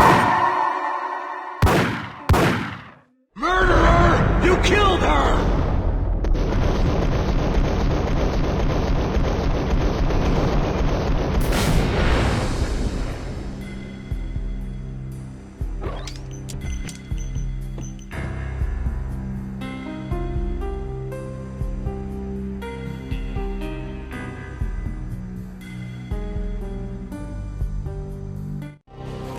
Max, something happened at the office today.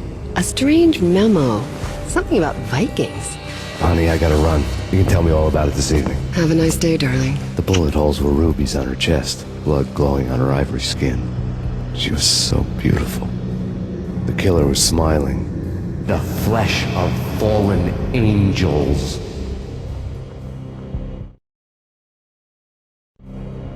Slowly, the green nightmare faded, leaving dark stains on my soul that would never come off. I felt like flatlining. I was all shook up. I woke up in a cold sweat, sick and tired to the bone, lying in a puddle of my own puke. The hag had said take me to Cold Steel before it had all gone crazy. It was a clue, the only one I had. It took me forever to crawl back to my feet and hit the road, but when I did, I drove straight to Cold Steel Foundry outside the city. There was a whole lot of action around the place for a freezing winter night. Trucks coming and going, men running. I had the drop on the mystery witch. She thought I was dead. I was on her blind side. I was going in. The bad trip had put me in a crazy mood, adrenaline pumping through my aching veins. Staggering on the mill roof in ice and snow and wild wind, I was a ninja. My kung fu was strong. I wasn't hitting anybody. At best, I was Superman on Kryptonite about to fall through a skylight, down to where it was all going down. A half-abandoned industrial area in the middle of nowhere. The factory was a perfect front for any number of illegal activities.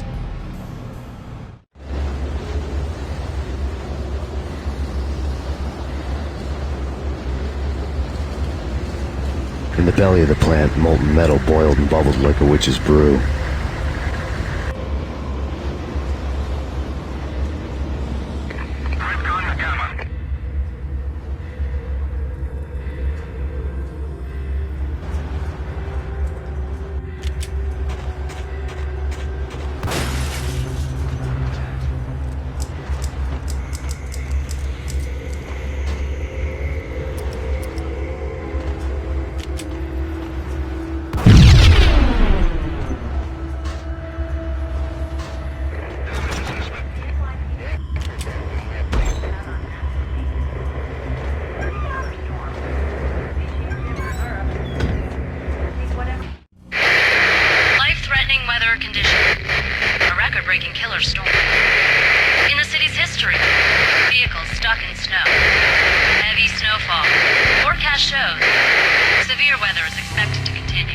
Out in the night, snow fell like confetti over the Devil's Parade.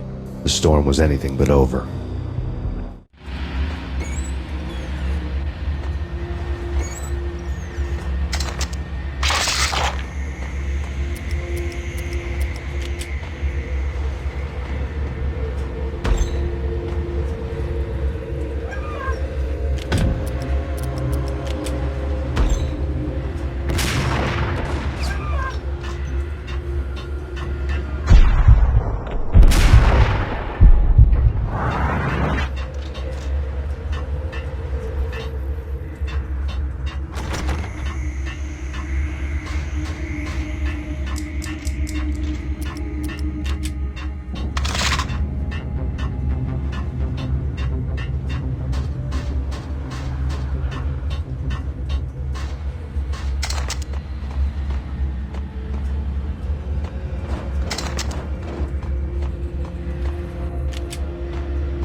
Can you believe it?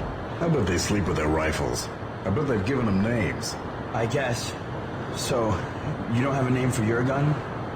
Hello? Hell no. You do? Well, yeah, kind of. Hey, let's hear it. Well, I call it Dick Justice. I rest my case.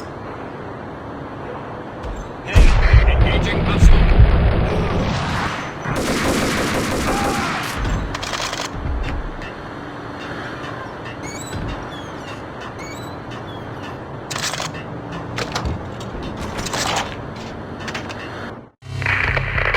Perimeter breached. The facility has been compromised. Repeat, the Deep Six has been compromised. Initiate Operation Deadeye. The walkie-talkie military lingo could mean only one thing. They were getting ready to destroy the evidence and vanish into the night. I was so close. The hidden truths were just around the corner.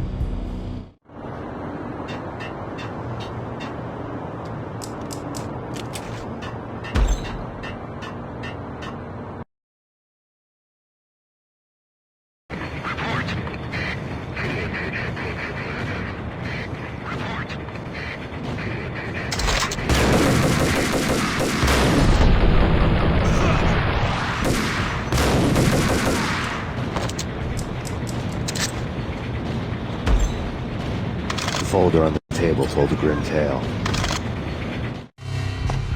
The mercenaries were running a tight operation, paperwork and all. Merchandise missing again. A chemist had tried to smuggle it out for his own private party. Locked him up in cell B7 in D6's old test facility to wait for proper processing. I was close enough to hear the secrets, just beyond the next doorway.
monitor showed me the way.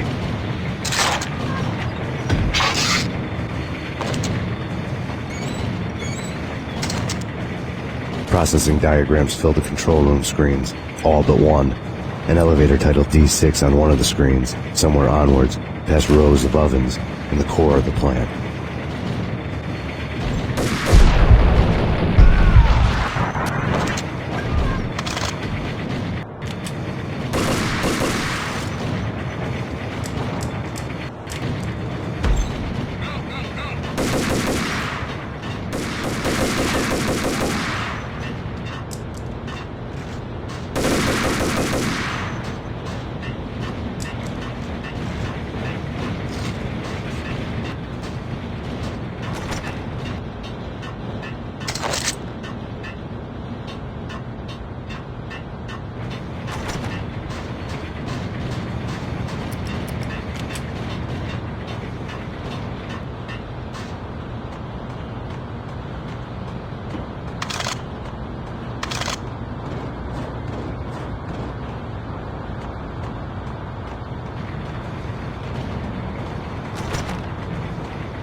I had taken on the role of the mythic detective, Bogart as Marlowe, or as Sam Spade going after the Maltese Falcon to unravel all the mysteries. Following a path of clues to that final revelation, even if it would take me down to the cold, cavernous depths of a grave. You can't do this! My men are still inside! Do you have any idea why this is called Operation Dead Eyes?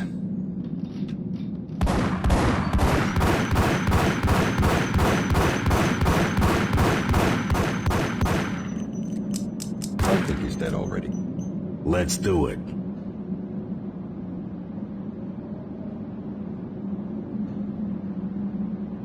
Attention all personnel. The self-destruction sequence has been initiated. Evacuate the complex immediately. We've got company. The self-destruction sequence has been initiated. Proceed to the nearest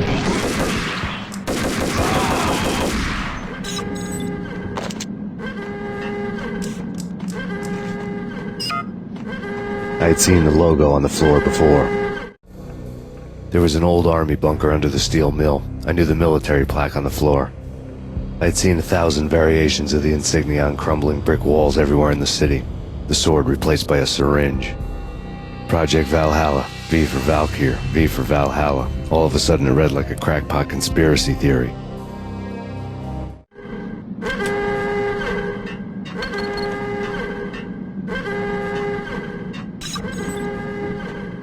Abort! Abort! The self-destruction sequence...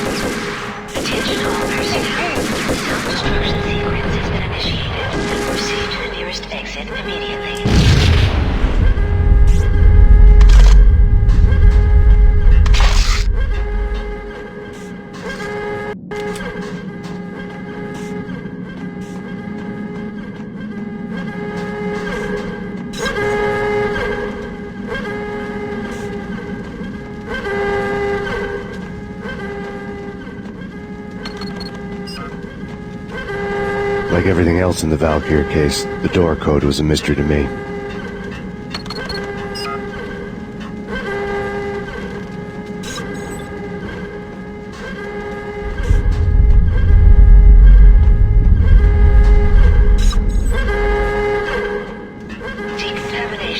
The chemist had been using the workstation when he died. The half-life of the lab rat had ended online, his password blinking on the screen. 665, the neighbor of the beast. The self-destruction sequence has been initiated. Proceed to the nearest exit immediately.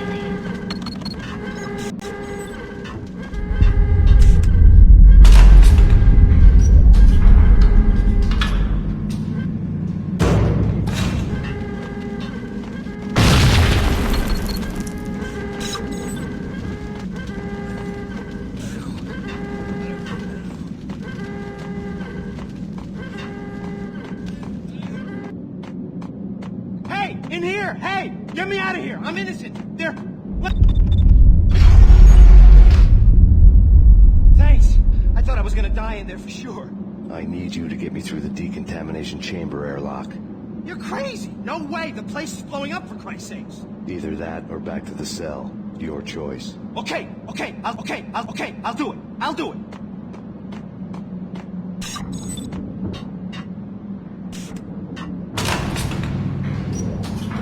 Attention all personnel. The self-destruction sequence has been initiated. Proceed to the nearest exit immediately.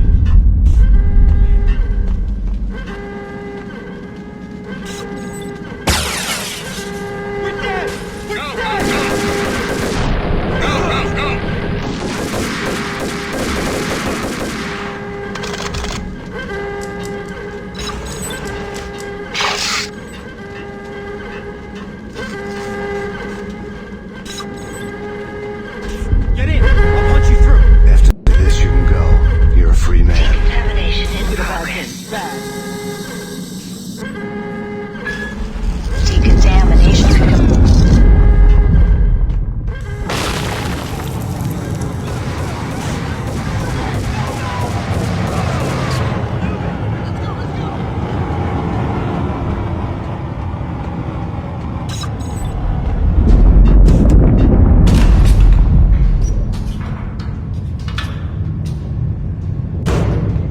was caught in the middle of the deadly web that was the Valkyr case.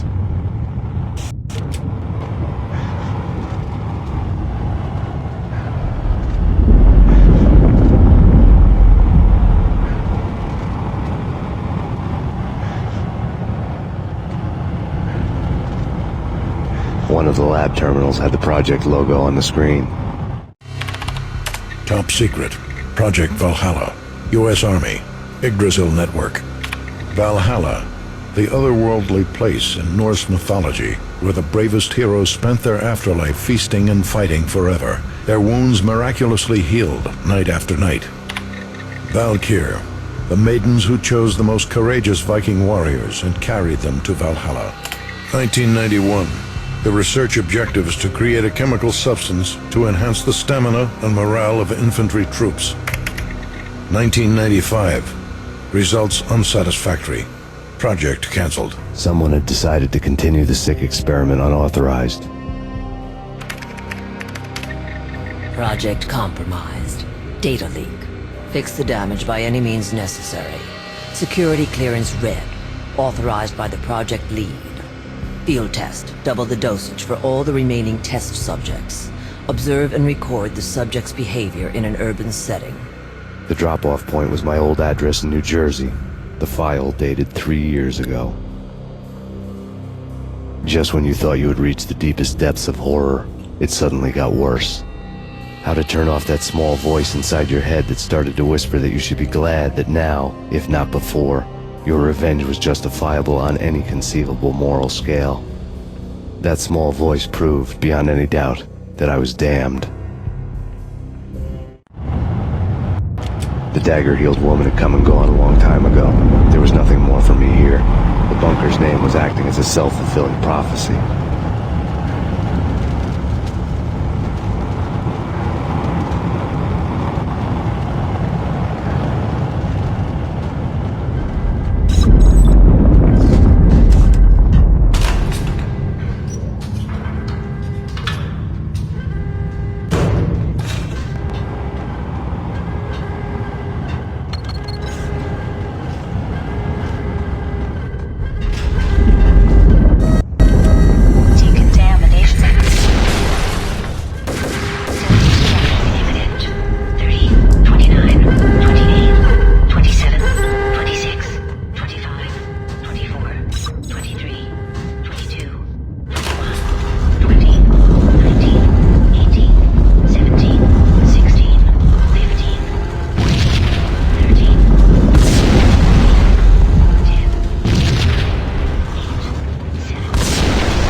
Together a jigsaw, and the final picture is you finishing that same puzzle.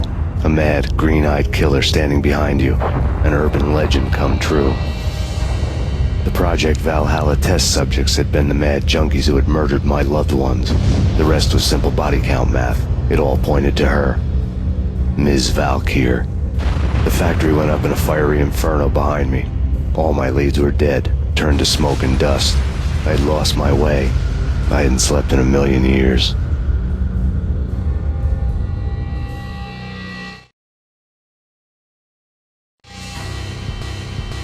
I felt thin as death.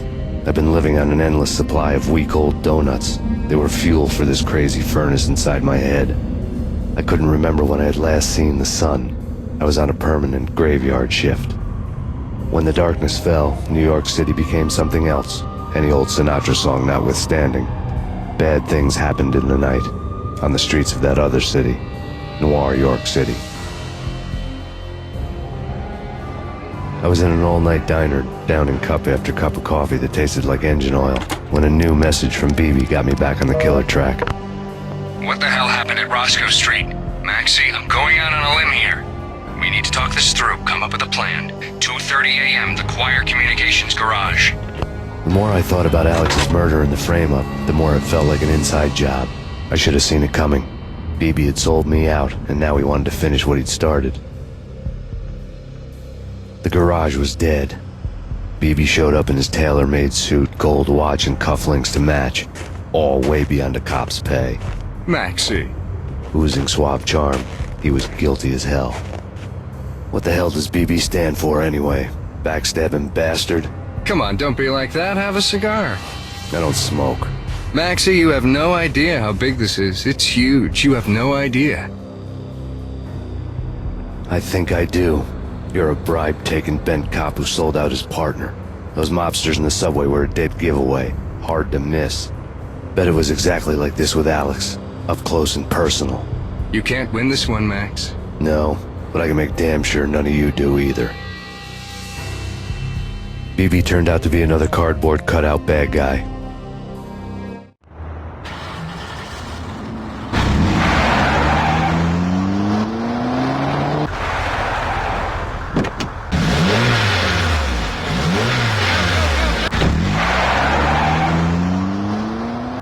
A bad cop on the take. A cowardly right-hand man fleeing from the scene, leaving his paid thugs to do his dirty work.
Reports of a fire at the Punchinello Manor in Westchester. The manor is the home of Angelo Punchinello, the alleged head of the Punchinello crime family. The police are now saying, contrary to their earlier statements, that Max Payne is still alive and at large. He continues his vendetta against the Mafia, of which this last act of arson is attributed to. I had no recollection of setting any fires, but I did remember the flames.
wherever you are. You know, I really hate people who refuse to see the inevitable, refuse to do the smart thing.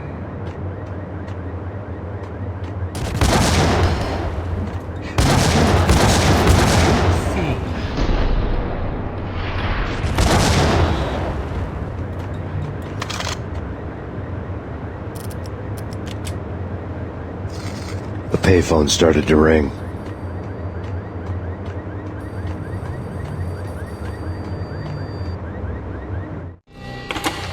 Yeah. Max Payne? Whatever does it for you. This is Alfred Wooden. I can give you the name of your enemy. Come to the Asgard building presently. We are expecting you.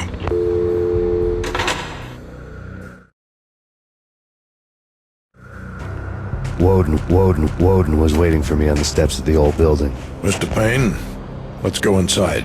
The others are anxious to begin. The others?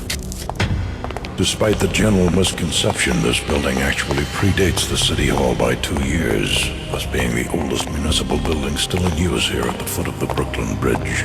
No kidding. The old man played tour guide as he led me through a dark domed hall. The answers I was after loomed large ahead. Mr. Payne, I would like to introduce you to my colleagues in what we call the Inner Circle. You've been watching too much X-Files. You have seen the files on Project Valhalla. We can fill the gaps, provide you with the information missing from those files. We were all involved in the early stages of the project during the Gulf War. What's the catch? We would very much like to blow this thing wide open, but our hands are tied. Her name is Nicole Horn. She was the key figure in Project Valhalla. When the funding was discontinued, she simply refused to quit. She knew exactly what she had in her hands. Nicole Horn is the president of Acer Corporation. She has more than half the city in her pocket. This must be kept under wraps. If you try to go public with this, we will deny any knowledge. We need you to take her out. Afterwards, we can protect you. Make all the charges go away. That was the cue for the killer suits to kick in the doors and swarm inside.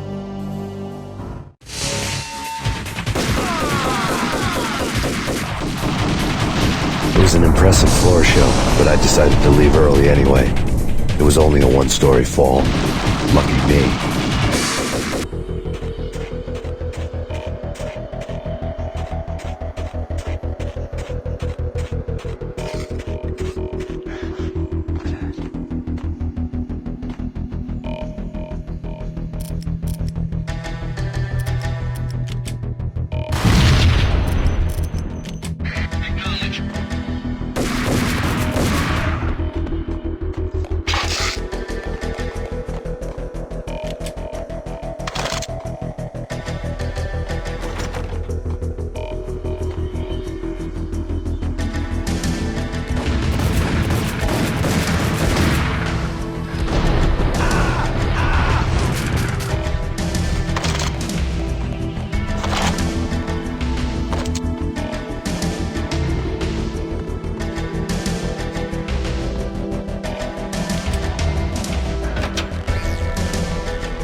One of the monitors showed what was left of the inner circle.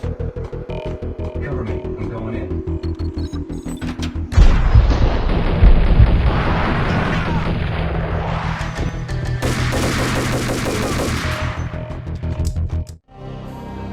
On screen, the so-called corpse of Alfred Woden stood up, miraculously waking from his dirt nap, looking smug among his dead pals. In the land of the blind, the one-eyed man is king. I didn't know how he pulled it off, but it was a pretty slick way to get out of all his promises. Most of what he had said fit too well to be a load of crap.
What is your answer to those saying that he is actually providing a service long overdue to the city? This crusade nonsense has gone too far. He's out of control. It must stop. He will be stopped.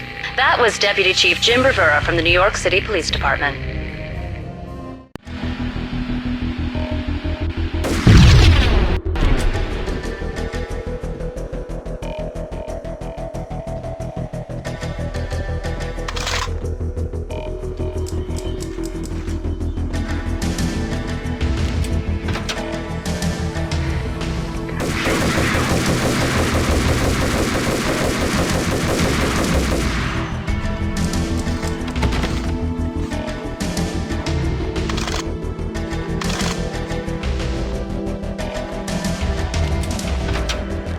A videotape lay on the desk.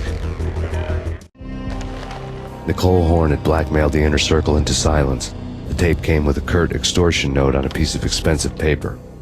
I remembered Candy Dawn taping her clients in action on the side, selling the tapes to the highest bidder. I was sure that kinky sex was nowhere near Alfred Woden's worst sin, but I had a feeling that when this was over, any collateral would come in handy.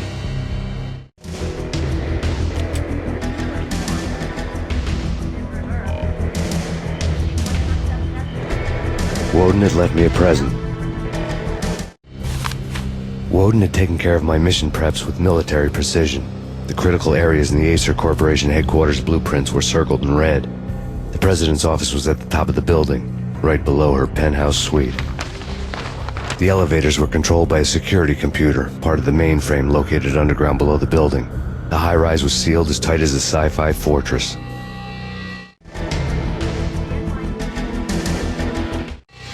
Nothing seems to stop Acer Corporation's phenomenal victory march. Incredibly, the stocks are still rocketing. Worried experts already see a danger in the company's success.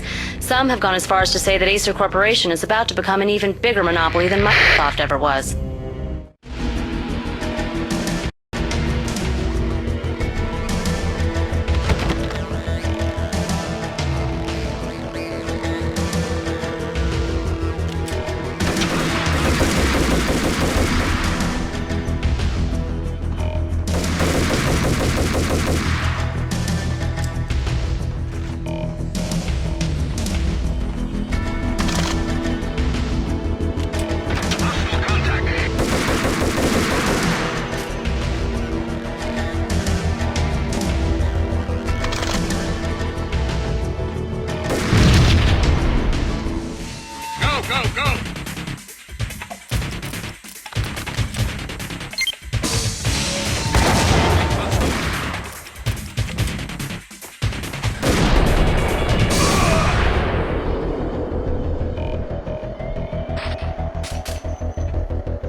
Best movie ending ever? Gotta be Butch Cassidy and the Sundance Kid.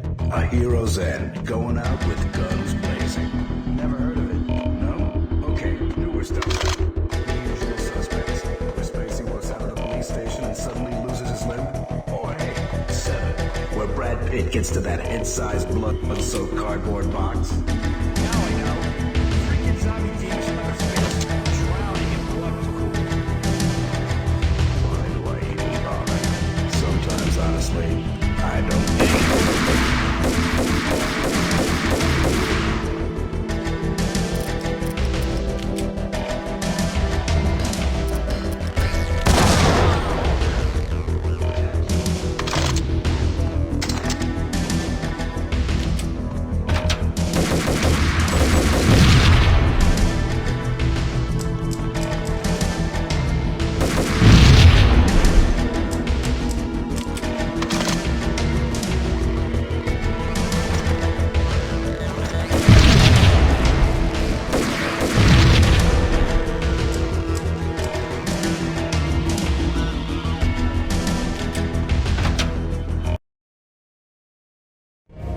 I had dreamed of revenge. Those dreams were always nightmares, of coming close and then failing.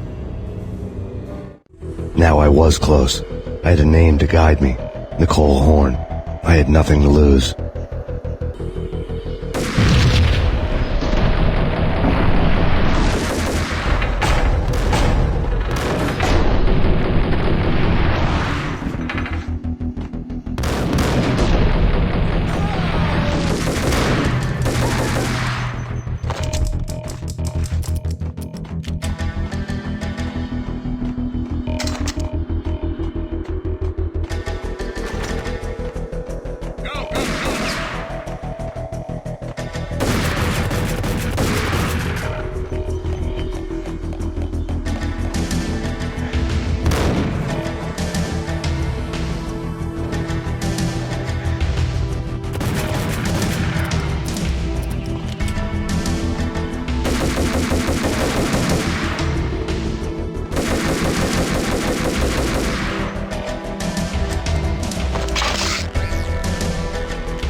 CIA, FBI. You've seen one, you've seen them all.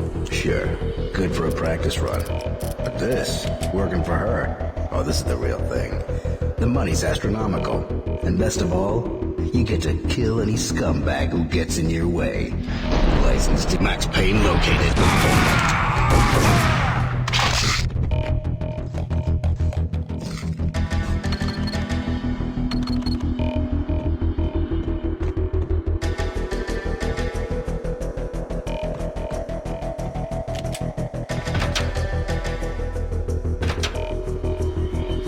Take him down. Shoot to kill. Let's finish this.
Mine wasn't the most original approach to the problem.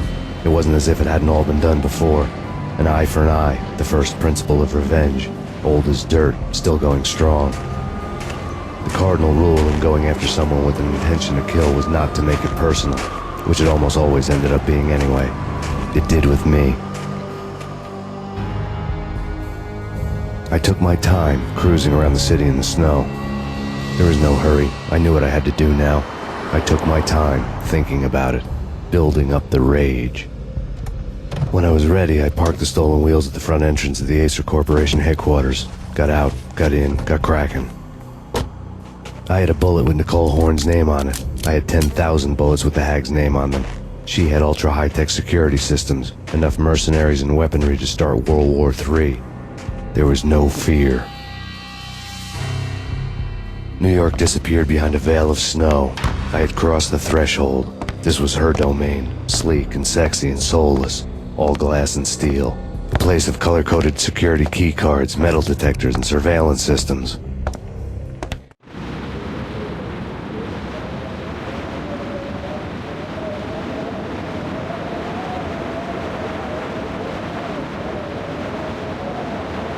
Colder than a walk-in fridge. Cold as a gun.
looking good.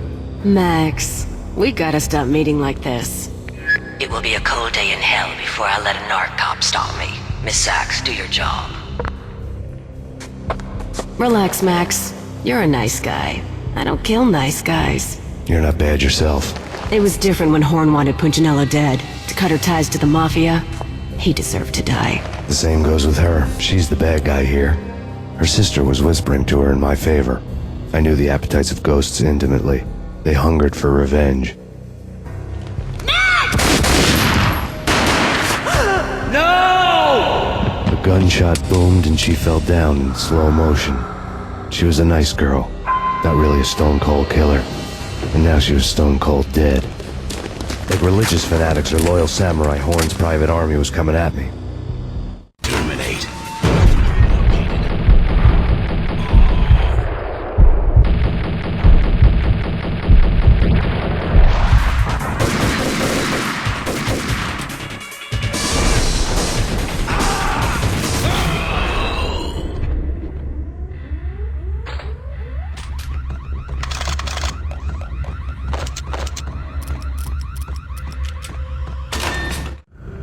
When the elevator came back down, Mona was gone. There was a lot of blood, but no body. Something clicked for the final time. My mind had never been so clear, as if somewhere high above the storm clouds were already gone, cold stars blazing from the black skies.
I had elevator access to the mainframe. From there, I'd be able to override the security locks and get to her office.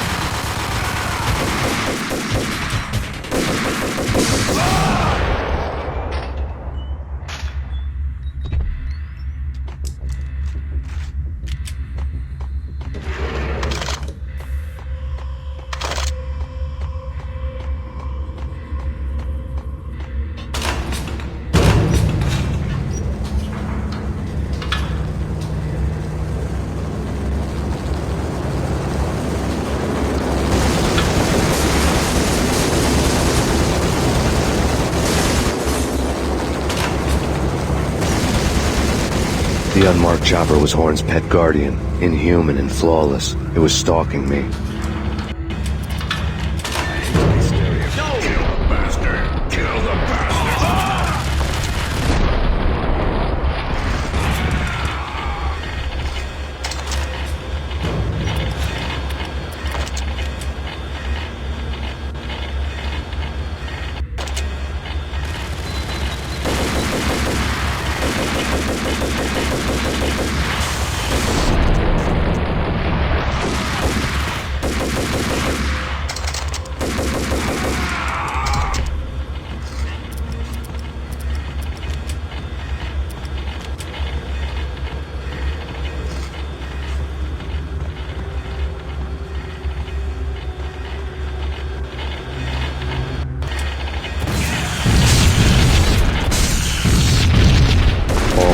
locks were now offline.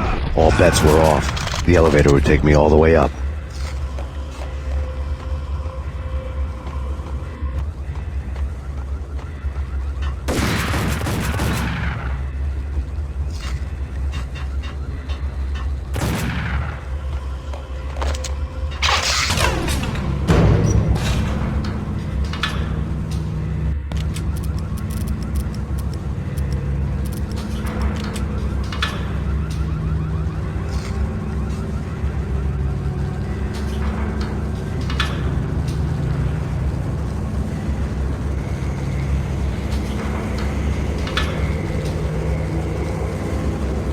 Seen from this height, the night seemed to stretch on to eternity.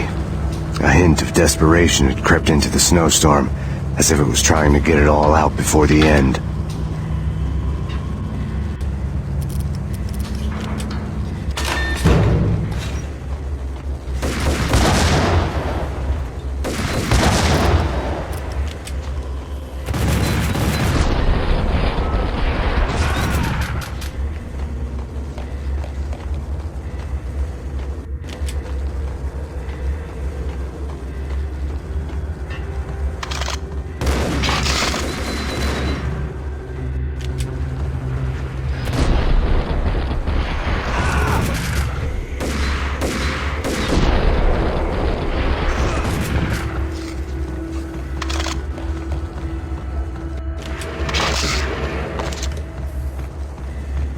Horn's personal computer was on. Next to the printer was a neat stack of expensive paper. Hacking through Horn's computer would have unearthed files of criminal plans, strategies for world domination, spy helicopter reports, illegal wiretap recordings, internet porno, all of the above. Take your pick. I really didn't care anymore. I had seen too much of it already.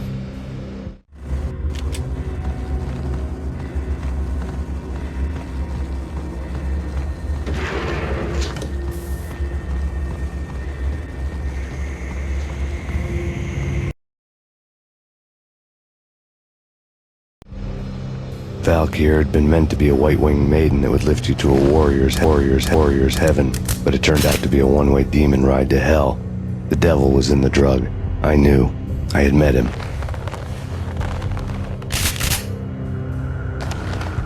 And now I was gonna kill her.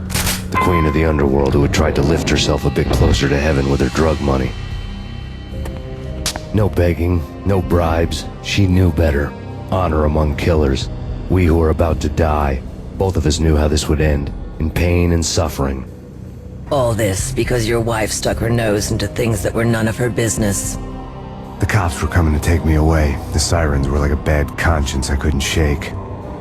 It's ridiculous you've made it this far. You won't be alive when they get here.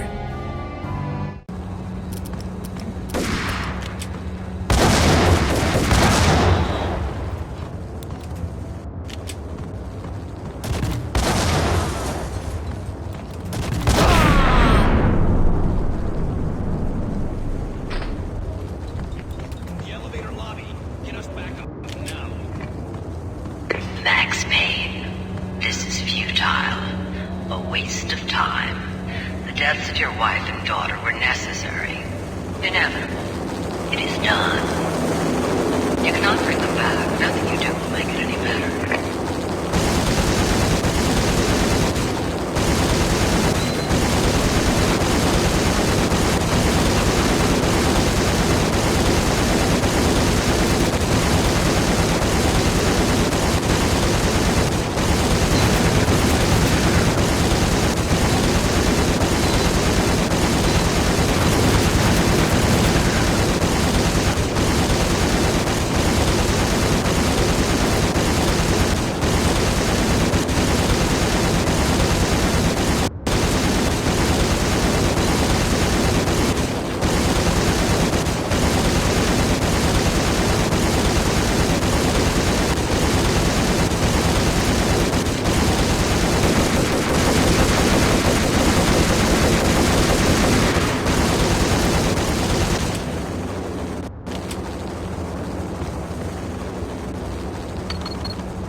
die.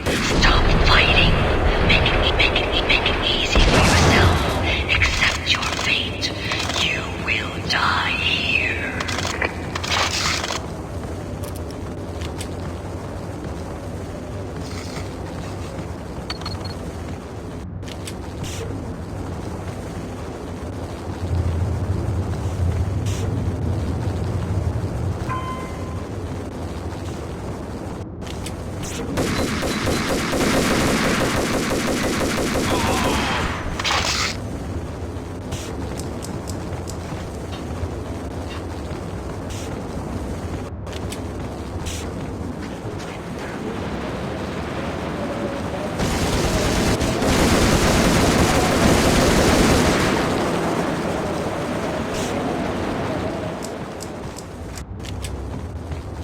Max Payne, face it. You are up against an unbeatable force. You have already lost. You have lost. Only death will set you free from your pain. Accept it. Surrender. Give up. We have him in the North Lounge.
What do you mean he's unstoppable? You are superior to him in every way that counts.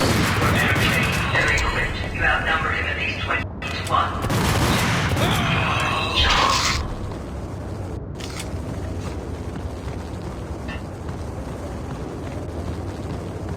Not a step further.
As soon as the wind dies down. Don't like the look of that mast.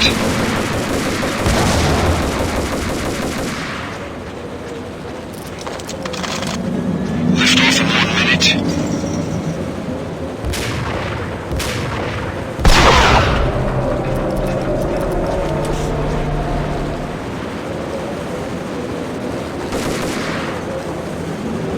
Lift off in 45 seconds.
They were all dead.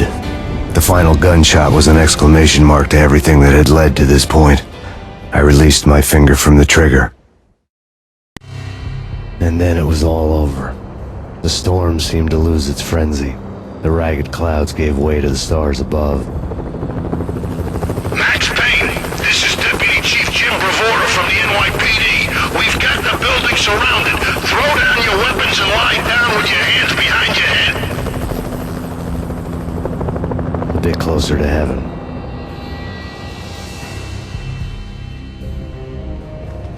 The cops' voices were distant and muted. Freeze! NYPD! Hold it right there! My ghosts released me from their haunting. Down below, New York City glittered like diamonds on black velvet. You gave us one hell of a ride. Take him down to Central Booking. You heard the man. Woden was there in the crowd, standing by the sidelines. It wouldn't be over till the man with the patch would say so. He'd say the right words. I knew he would. He'd better. Woden grinned smugly. It was the grin of a winner. That made two of us.